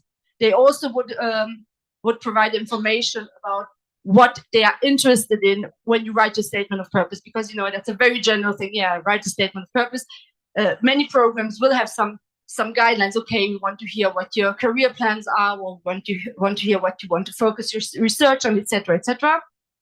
Then research proposal, of course, that is in most cases only relevant for PhD. That's, of course, the most substantial piece of work there. It makes sense to really get in touch with the department or the director of the doctoral program, or even if you know the specific research topic you will want to focus on, with the professor who you find on the website, who is an expert of that, to get more, maybe some help or more guidelines on how you should structure your research proposal. And some departments, some programs will conduct interviews via phone or video call, not all of them. So some programs will only decide based on your paper application, while others will interview the shortlisted candidates. For that, you will get, so that is not managed by central admissions. That is done by each department separately. So you could then expect somebody from that given program, an administrator, to reach out to you and schedule the appointment when you would have your interview. And yes, and we also on the website we have a section also about these program-specific exams, and we have some videos done by CEU professors and some colleagues from our Center for Academic Writing, some videos of presentations where they actually provide some guidelines for how to write a good statement of purpose, etc. So I recommend, if you have the time, to also look at those, because that can also help you once you get started on drafting these. Yeah, then the application fee. There's a one-time application fee. On one-time meaning if you apply for more than one program, it's still only, so you only have to pay 30 euro for the first application you submit. The subsequent applications will then automatically be transferred, so no more fee is then required. We have two exceptions: the Mundus MAP program at the Department of Public Policy and the MESPOM program at Environmental Science, that do not have an application fee at all.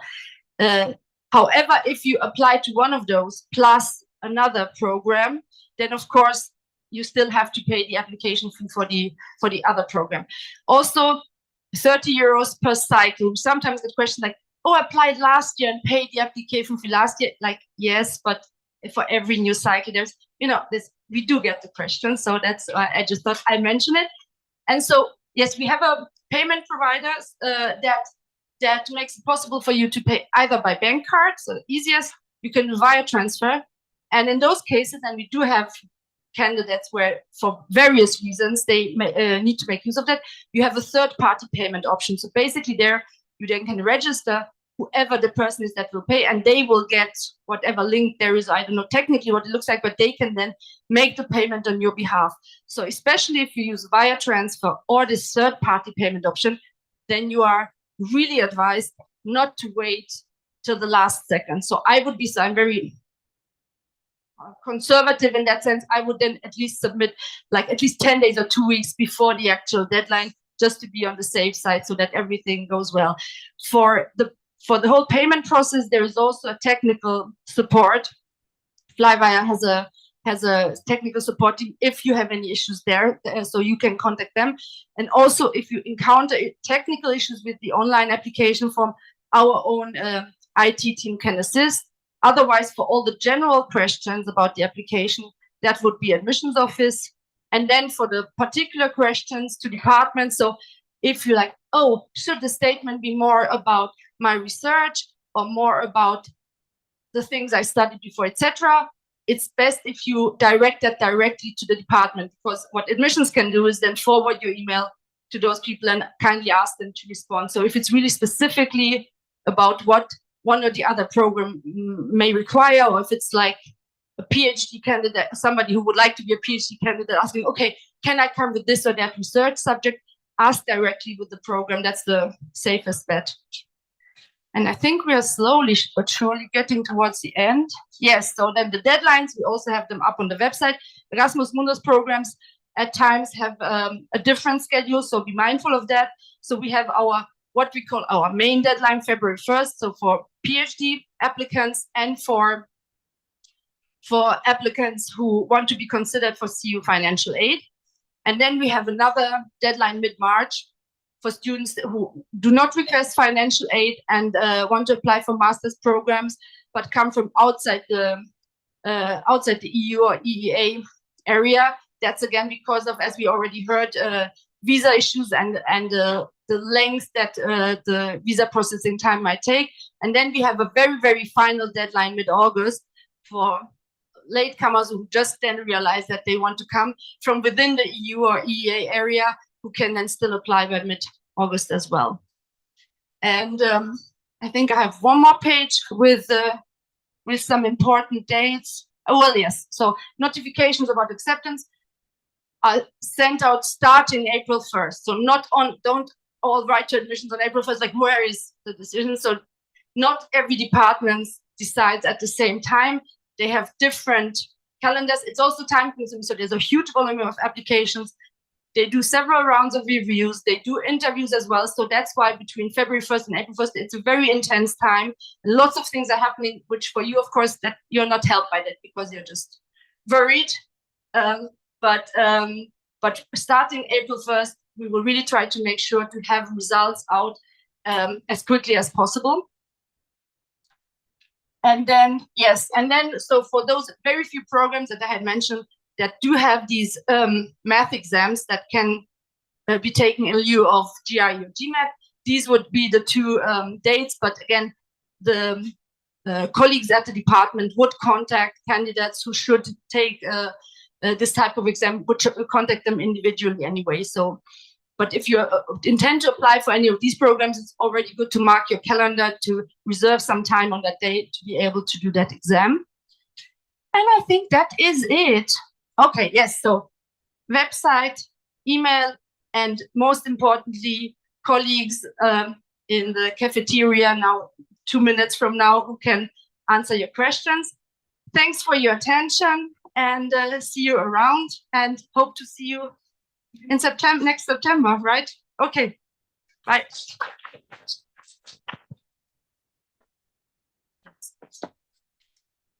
Thank you very much, Kati. I hope that answered all of your technical questions. Just before you head off, because we did start a little bit later, so I just want to give you the opportunity to speak to one more person before you head off. I personally think that the scariest part about going to university is figuring out what you're going to do after work at CEU. And Jamie Hoverson, our career services officer at CEU, is here to help you plan what your career during and after university will look like, as well as what other services are available to you as students at CEU, where you can also work afterwards. So, Jamie, I will let you take the floor. You can either use the podium or this is your great. All right. Hello. Thank you for being here. And if it's your first time at CEU, welcome as well. As mentioned, my name is Jamie Hoverson. I'm with the Career Services Office here at CEU. I've been with the office for 5 years now, and I'm part of a larger team of advisors who are here to support all students across departments and degree levels. As Dunya was saying, yeah, most people come to CEU with the idea, of course, of having intellectual stimulation and challenge, but there's always the looming question of what comes next, what comes after. If you're coming to a master's program, you might be thinking about a PhD after, but most are also going on to work. If you're doing your PhD, you're also having to think of the question, what comes next? It's not this kind of automatic thing that just happens without hard work and reflection. And so part of the job of our office is to make sure that this is something that you're thinking about during your time at CEU, that it's not something that just comes up at the very end. Oh, right, I've graduated. Now what? We want to make sure this is something that's integrated as part of your time at CEU, so it doesn't have to be this stressful mad dash at the end of your studies, figuring out what's next and am I actually prepared for what I want to do, but having that consciousness much earlier in the time so you can do something about it.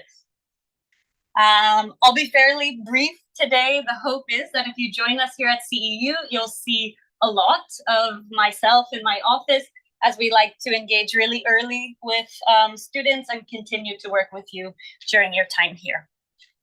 So in kind of a nutshell, our office is here to help you think about, plan, and take action when it comes to your future. Our office doesn't work in a way where we just hand out jobs and internships to students. We don't think that's actually a benefit to anyone. So we have strong relationships with employers. They know CEU, they see the value of a CEU degree and what CEU students can bring to them. But we're here to help you, yes, get connected to different employers, to become aware of the different skills and strengths that you have and help you figure out how you can best communicate those through interviews, through application materials. And of course, we're here to help you figure out what it is you may want to do. Some people come into CEU with a very clear idea, very clear career aspirations, and others have no idea or so many ideas that it's overwhelming. And so that's also part of what we do. We offer a lot through our office, both kind of collectively across the university, but we also work with students in a one-on-one capacity, as we know that everyone has a different background, a different goal or aspiration in front of them, and this ability to kind of sit down with an advisor and talk through some of your ideas, actually chart a plan, action steps, ways to connect with professionals, alumni, to gain some clarity, to gain some opportunities and experience while you're here, so you can feel more confident and equipped to go into the world of work, or as I said, onto further studies, if that is what you ultimately plan to do. I'm not going to go into this model. If you come to CEU, you'll probably see this again.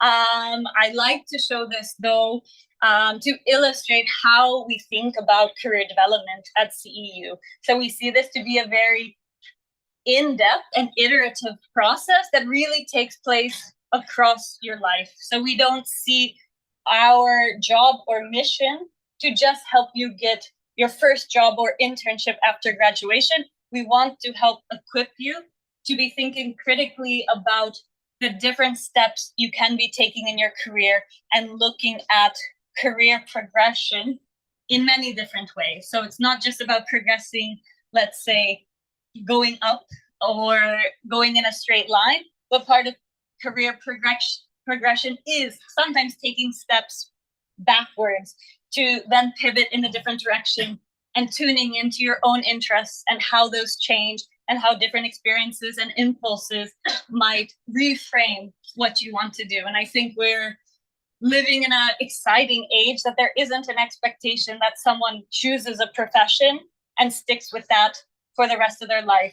At CEU, you are learning very valuable skills and in a very interdisciplinary way that does equip you to work in many different sectors and industries.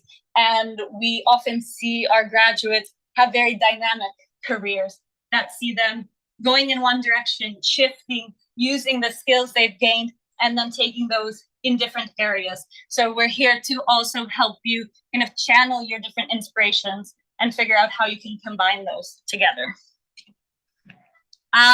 In terms of the different ways in which we work with students, we have a large suite of workshops and sessions that we hold for students on different, let's say, career-related skills that we think are helpful, whether it's CV resume writing, cover letter writing, interview skills, networking. So things that we think are fairly fundamental in terms of career preparedness. We also bring alumni on campus to talk about various career paths and the steps they took, both as inspiration and of course as opportunities to network and to meet professionals in the field. We bring employers on campus.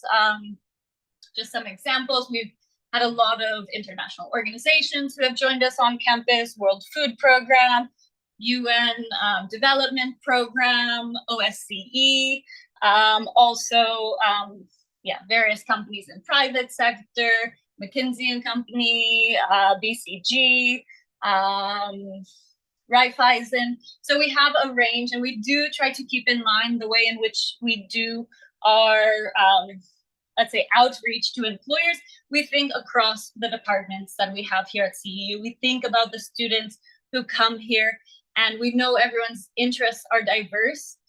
So we know there are people who want to work for NGOs or international organizations, who want to work for government, who want to work for private sector. So we try to develop strong relationships across the board, and channeling some extra energy in those areas that we see a lot of CEU students finding more interest. But even if there are things or places that you're not seeing us bring employers on campus that you're interested in, our team of advisors are regularly continuing to reach out to new employers So as we see different interests come into us, then this also helps influence the efforts that we put in.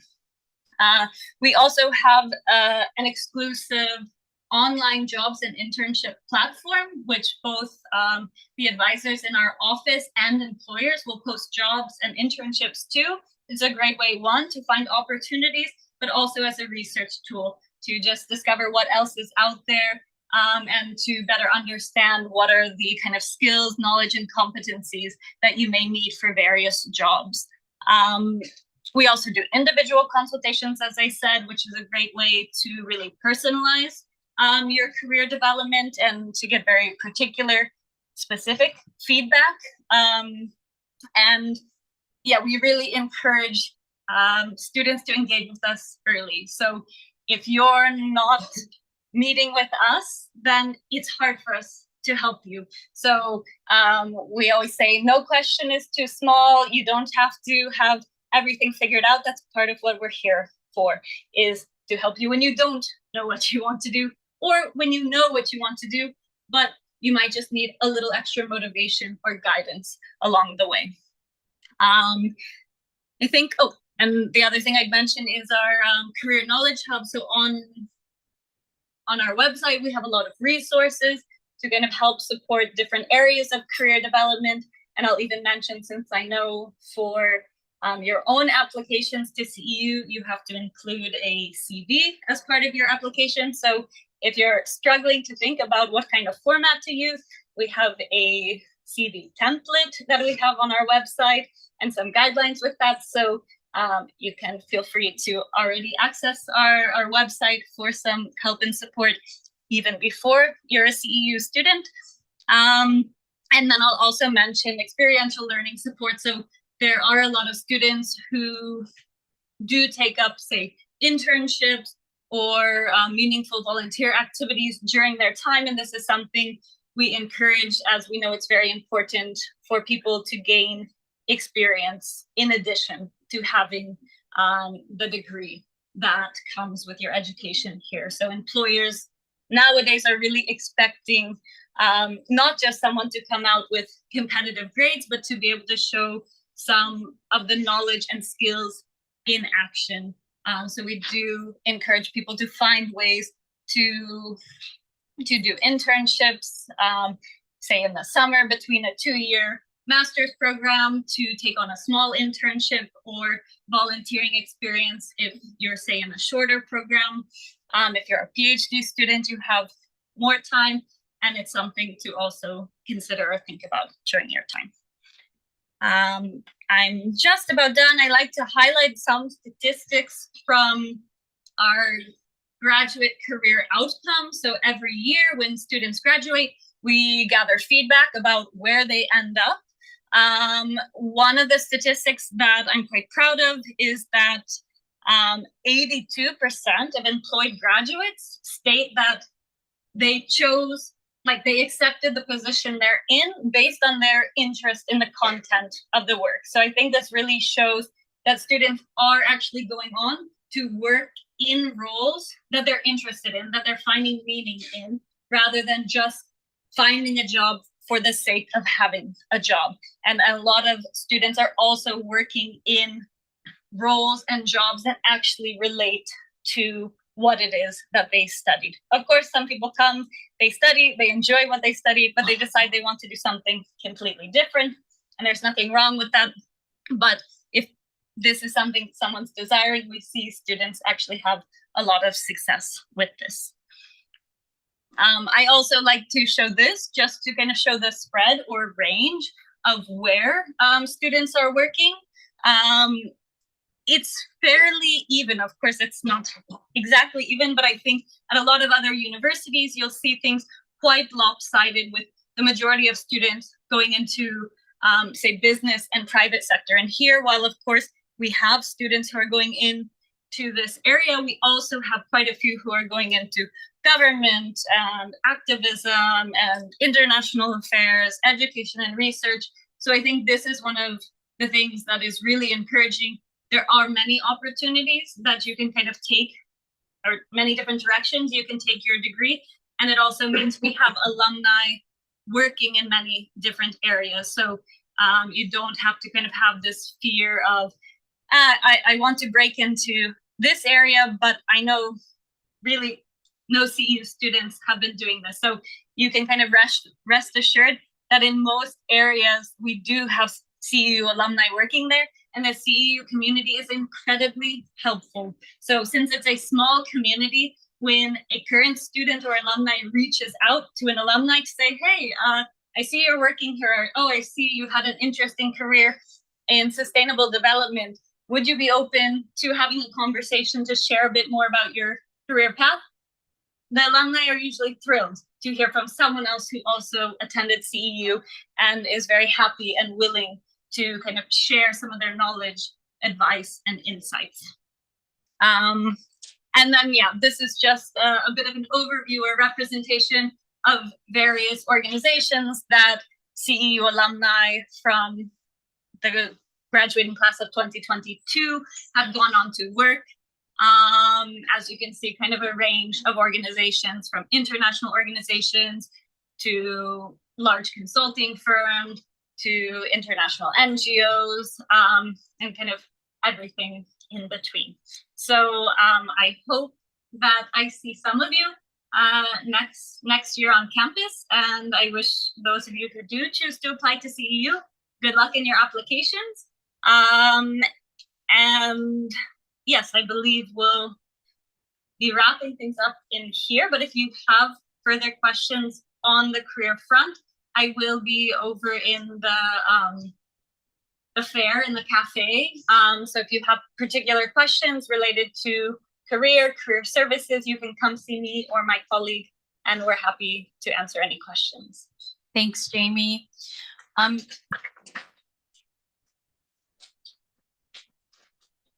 If you have any questions for our career services team, remember you can find her in the open fair, which is about to start or has already started. Thank you again to everyone who has spoken and who has joined us here. And since I'm here to make sure our on-site guests don't get lost, you can find our mini fair by turning right at the exit, and then it'll be your first turn to the left. There will be obviously colleagues who will guide you along the way. And just one last thing before I let you go, if you're interested in campus tours, or if you signed up for our cognitive science lab tours, please gather in front of our reception desk so that our tour guides can guide you, and they'll be taking place every 15 minutes. And finally, I'd like to remind you that there is a lecture by Professor Martin Karsai. His lecture is on how can we use data science for social good. I don't know, but Professor Karsai surely does. So come here at 5:30 if you'd like to hear him talk about it. And thank you for coming. Thank you for joining us, and enjoy the rest of your evening.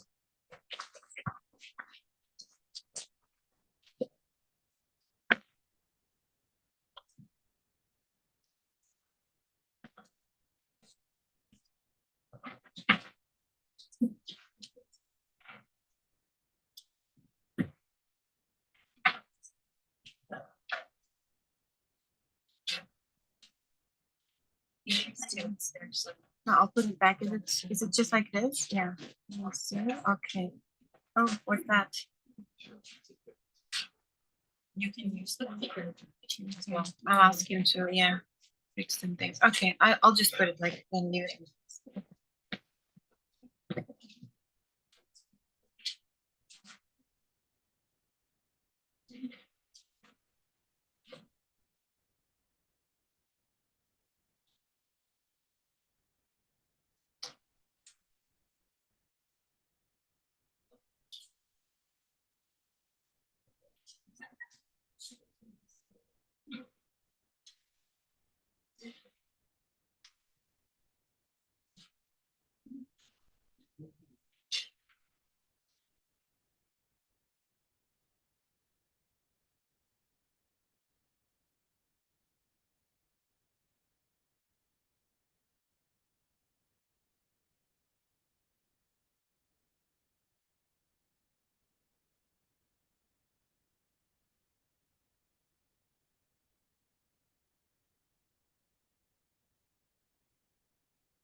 CEU for the Department of Network and Data Science.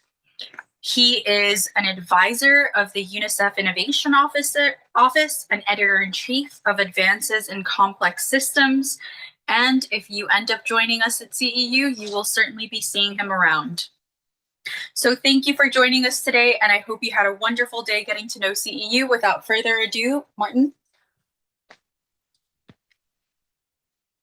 Do you want to move around? Thank you very much. Do I need this? I need because of online participants, right?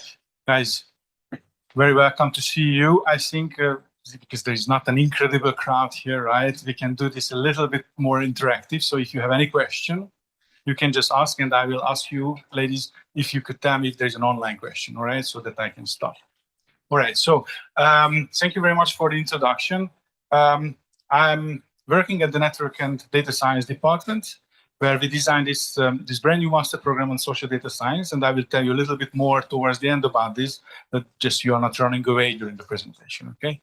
So what I'm going to talk about today is the research that my research team is doing on socioeconomic inequalities. So my research team is mostly network scientists working on social networks, so which describes how people interact with each other or how people move in space. And in social networks and also mobility networks, you may realize that people are not interacting randomly, but they tend to interact with people who are similar to each other, similar to themselves, okay? And this is what is called homophily. This is actually a picture where you can see all actual former kings and queens of the world. Actually, they know each other, I don't know them. So it means that they actually know each other with a higher probability than a guy, average guy like me know them. So if I look, for example, around in my own social network, most of the people are very similar to me. They go to the similar types of schools, they live in a similar types of environment, they earn more or less the same money, and so on and so forth. So this mechanism, what's called homophily, or in this case of status homophily, which means homophily in terms of social status, is influencing how we are interacting with each other, and also how we mix actually on the street by taking public transportation at the same time in the city or traveling using the same means. So my argument is that these two things, inequalities between people, for example, socioeconomic inequalities, interacting with status homophily may lead to some network patterns which are interesting, unintuitive, and we can learn more about society by analyzing them. So on the other hand, to do that, we need data. Well, we need not only data, but we need data about individuals' socioeconomic status, which means that ideally, I would like to know or estimate the wealth or poverty of people for this. I would need their social networks to know who is interacting with who, and I would also need to know how people are moving in space, which places they are visiting, where they live, and so on and so forth. And ideally, I would need it from millions of people, right?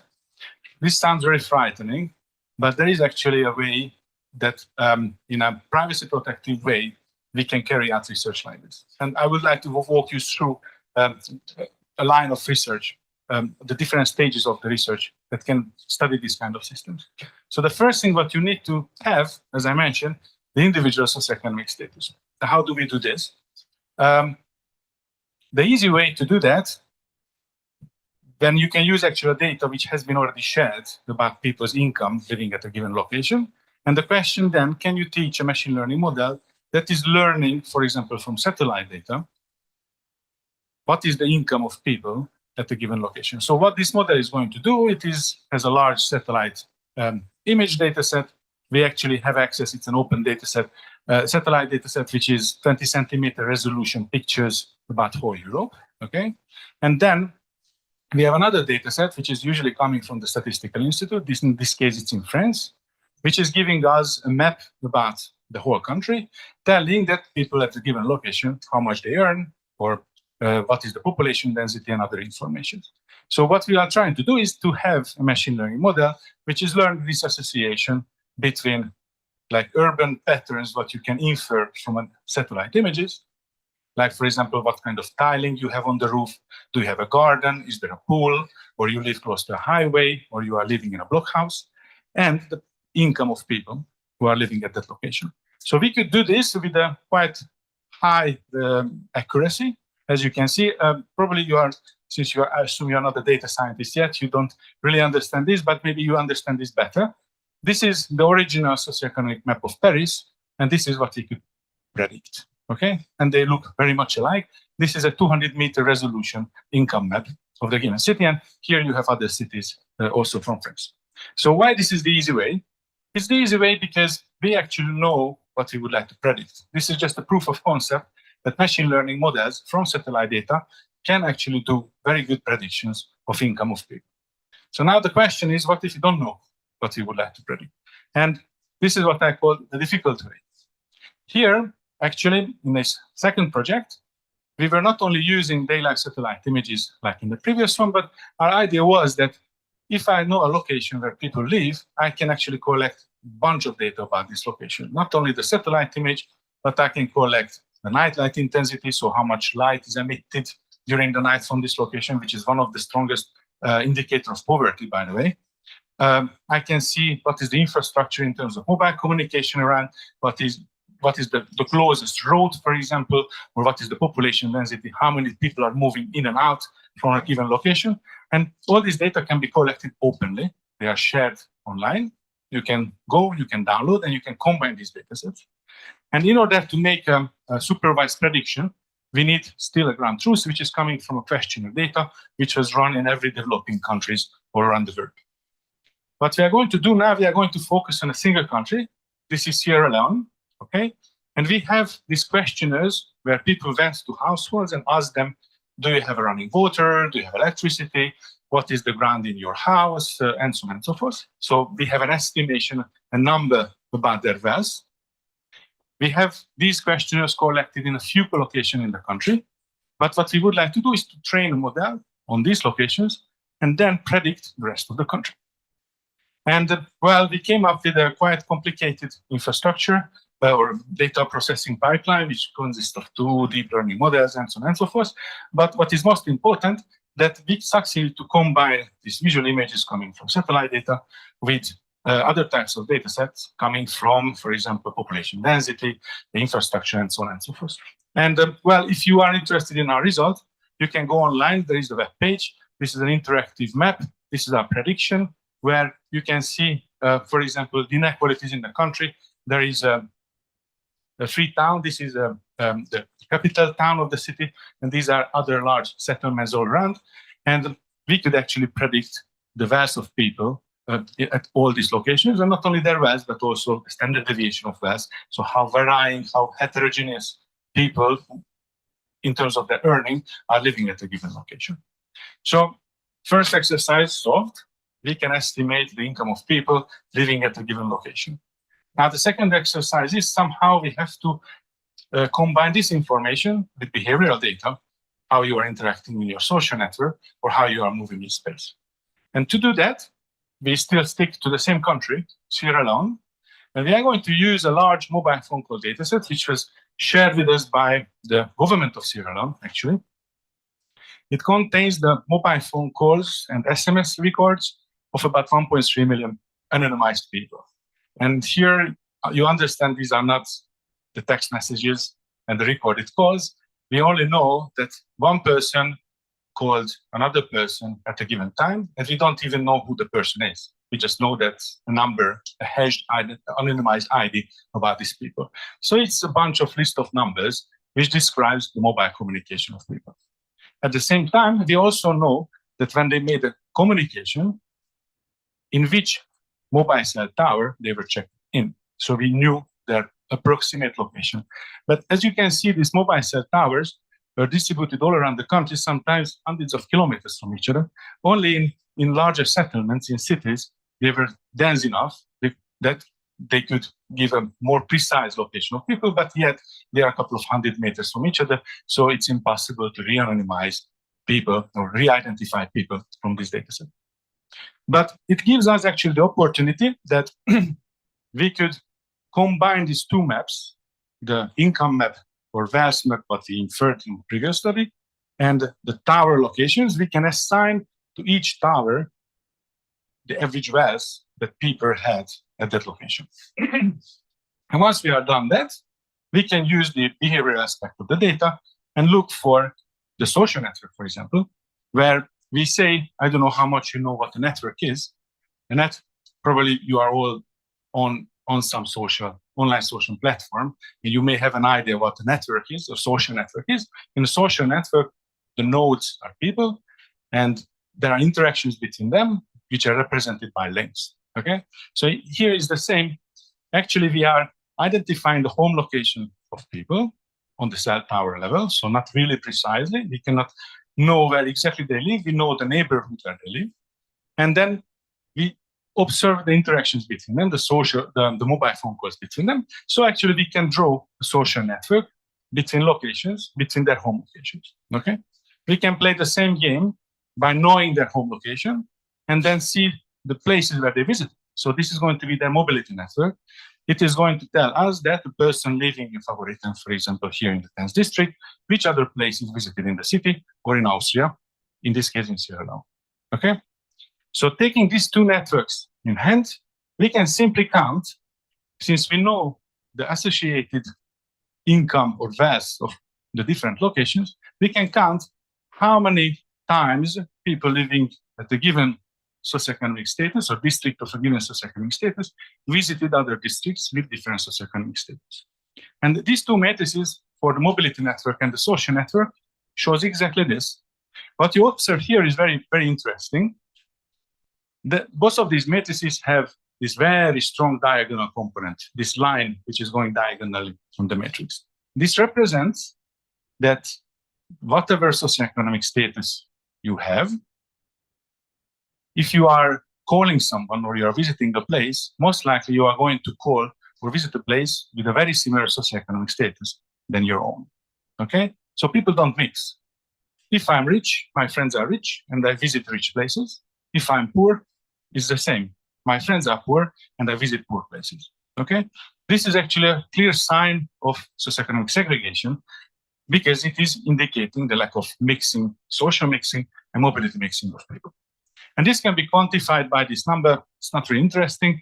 What is important that you can assign a number to each of these matrices, which tells you how much people don't mix. That's it, like this. Okay, how strong this diagonal component in this plot. So once you do this, you can play even further with the data. You would imagine that these segregation patterns are very rigid in a society, right? So social mobility, meaning people's ability to move from a poor class to a rich class, is very limited. It requires, governmental programs and urban designs and new transportation lines for mobility and so on. It's very, very rich. They're very, very expensive, which means that they are changing very slowly because they require a lot of investment. On the other hand, there might be some situation and these segregation patterns change very rapidly. And one situation was actually the COVID-19 pandemic. Due to COVID-19 pandemic, both our mobility patterns because of the different interventions and our social interactions because we were located at home, we could not move out, changed a lot. And now the question is, if I can observe the usual baseline segregation level in the country in terms of mobility and social interactions, how does it change if there is an external shock like this, when people are forced to reorganize their life? They are forced to reorganize the social mobility networks. So what we observed in terms of mobility is kind of intuitive. This is actually the same data set, but we have 1 month of observation of it. And this 1 month of observation is including 1 weekend, 3 days. It's a Sunday, Monday, Tuesday, when there was the first national lockdown in Sierra Leone, which means that people could not move out from their home district. And before that, we had 2 other weeks in prior to this period when it was business as usual, and 1 week after when there was a curfew, which was still some limited mobility, but people could move around way easier. What we observed in terms of mobility is that if I measure this, how segregated the network, that segregation in the mobility network peaked during the lockdown period. So this is not counterintuitive, right? Since people cannot move, segregation will increase because they cannot mix. They cannot go to any other places with different socioeconomic status. And this has been actually, well, I'm sorry for my slides, but this has been verified by other scientists.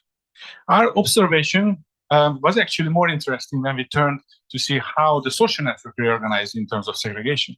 And what we observed is that actually the social network segregation decreased. And that is something we didn't really understand in the very beginning. How is that possible that I put some restrictions on the country and people mix more socially? Okay? And we have some hypotheses, and we have also an explanation of it. One hypothesis is that people who were actually limited in terms of mobility, they compensated by mobile phone calls. So if I cannot visit someone, I rather call someone. Okay? And this could be one effect. Actually, the other effect, what we found, and it is more convincing, by separating the country in two different regions. As I said here, what we call the Western area, this is the capital town. This is where most of the rich people live, actually. And what we call out of Western area is the rest of the country. You can also think about it, this is an urban, and this is the rural part of the country. And what we found is just by looking how people move between Western area and out of Western area, that during the lockdown, the largest decrease was naturally in the mobility between the two different areas, which means that long distance travels were not possible. People were stuck, people were located due to interventions, and that's induced the increased segregation in this case. On the other hand, if you look how people call between and inside these two areas, what we see is that the largest relative decrease was the smallest between these two areas. So actually, it became relatively the most important during the lockdown period. So all the communications which were inside out of Western area, so people called from rural to rural area, and people called from to urban area, decreased way more than the communication between the two different areas, which means that in this case, this light blue curve became the most important, which represents these long distance calls and inducing decrease of segregation during the lockdown period. So this is it, what I wanted to tell you, just a quick example how you can use data science to learn about society, about inequalities, how you can observe unobserved social phenomena before, so explore something new, and actually gain some understanding about underlying processes. There are only three things that I would like to remember. First of all, that socioeconomic inequalities matters, and they are actually strongly influencing network formation, how we interact or how we move in space. And this, even they are inducing segregation patterns which are very rigid, they may reorganize very quickly in case of an external shock, like, for example, the COVID-19 pandemic. Well, these are my two PhD students who carried out this research, and these are the list of papers and our funding sources. And I would like to use my last slide as a shameless advertisement. We have two programs, actually three programs, but mostly two programs at our department. One is, as I mentioned, it's a social data science master program, which is a 2 years and a 1 year program, accredited both in Austria and the United States. And well, the idea here is to train data scientists who can address social phenomena, can address social problems, can approach in a quantitative way using data, polarization, inequalities, and other very important social problems that our society is facing right now. We have 4 different specializations in the master program. You can specialize in economy, in environmental science, political science and policy, or in applied data science. If you're interested, there is a deadline on the 1st of February for application. And we also have a PhD program, which is the only PhD program in network science in Europe.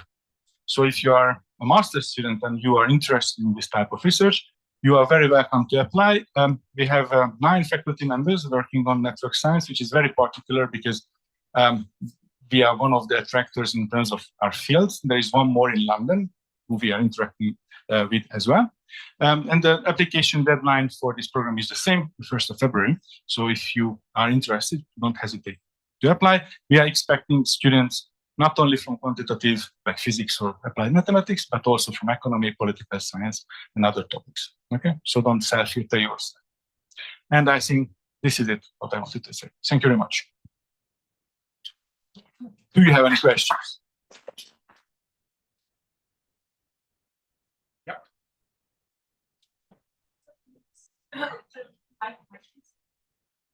Any questions? No. Okay. Yes. Hello. Well, thank you. It's well, it was super fast, so it's like difficult to grasp everything, but it was interesting. But so my question is, how would you imagine this being translated in some public policy or some, action item? This is a very important question, how all these scientific findings would make influence and impact, right? So there are different ways.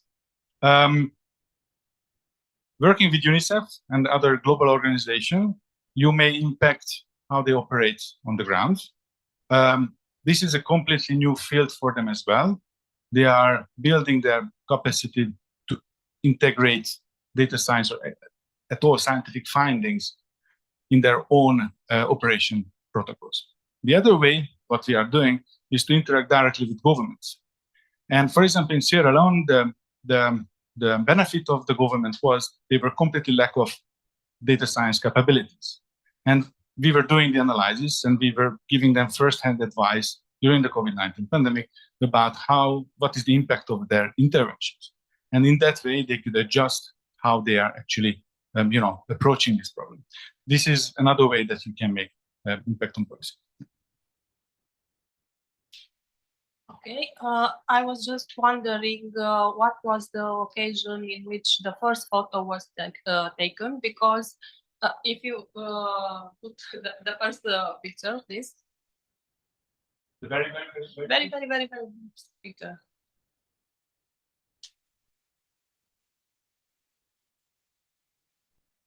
Why I'm asking? No. With the person. Why I'm asking, because the central people in the photos are relatives. Is the Queen of England and the former King of Romania. They are not have social status or financial status equivalent, and I was just wondering what was the occasion in which the two people. Very good question. I have to admit I don't know what was the occasion that all these royalties were together. What I wanted to demonstrate with this picture is that we are not mixing equally, right? That these people know each other more likely than I know them. And right, because I'm not a part of this circle. But this is, and hopefully I'm never been. Okay? I can marry him, but I'm already married, so I'm not planning to do so. But this is true for you. I mean, your friends are coming from your own, more or less, your own social circle.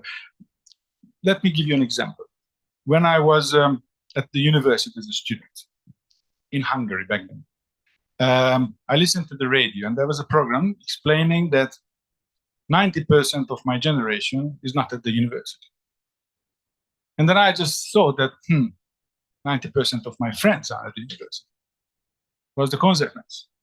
I don't know my generation because I'm living in a homophilic bubble, right? All of the people around me are coming from the same type of neighborhood, income, education level. And, if you think about your friends, you may know people who are very poor and very rich, but most of the people you have in your social circle are just similar to you or more similar to you than the rest of the society. So this is the only the point what I wanted to make with this, that there is this effect of homophily. And this homophily is not necessarily by social status. There is gender homophily. There is income homophily. There is education homophily, and so on and so forth. It has several dimensions that you can think about. There is this paper called Birds of a Feather Flock Together. It's a very famous paper founding the concept of homophily by Macpherson. I think that's the first author.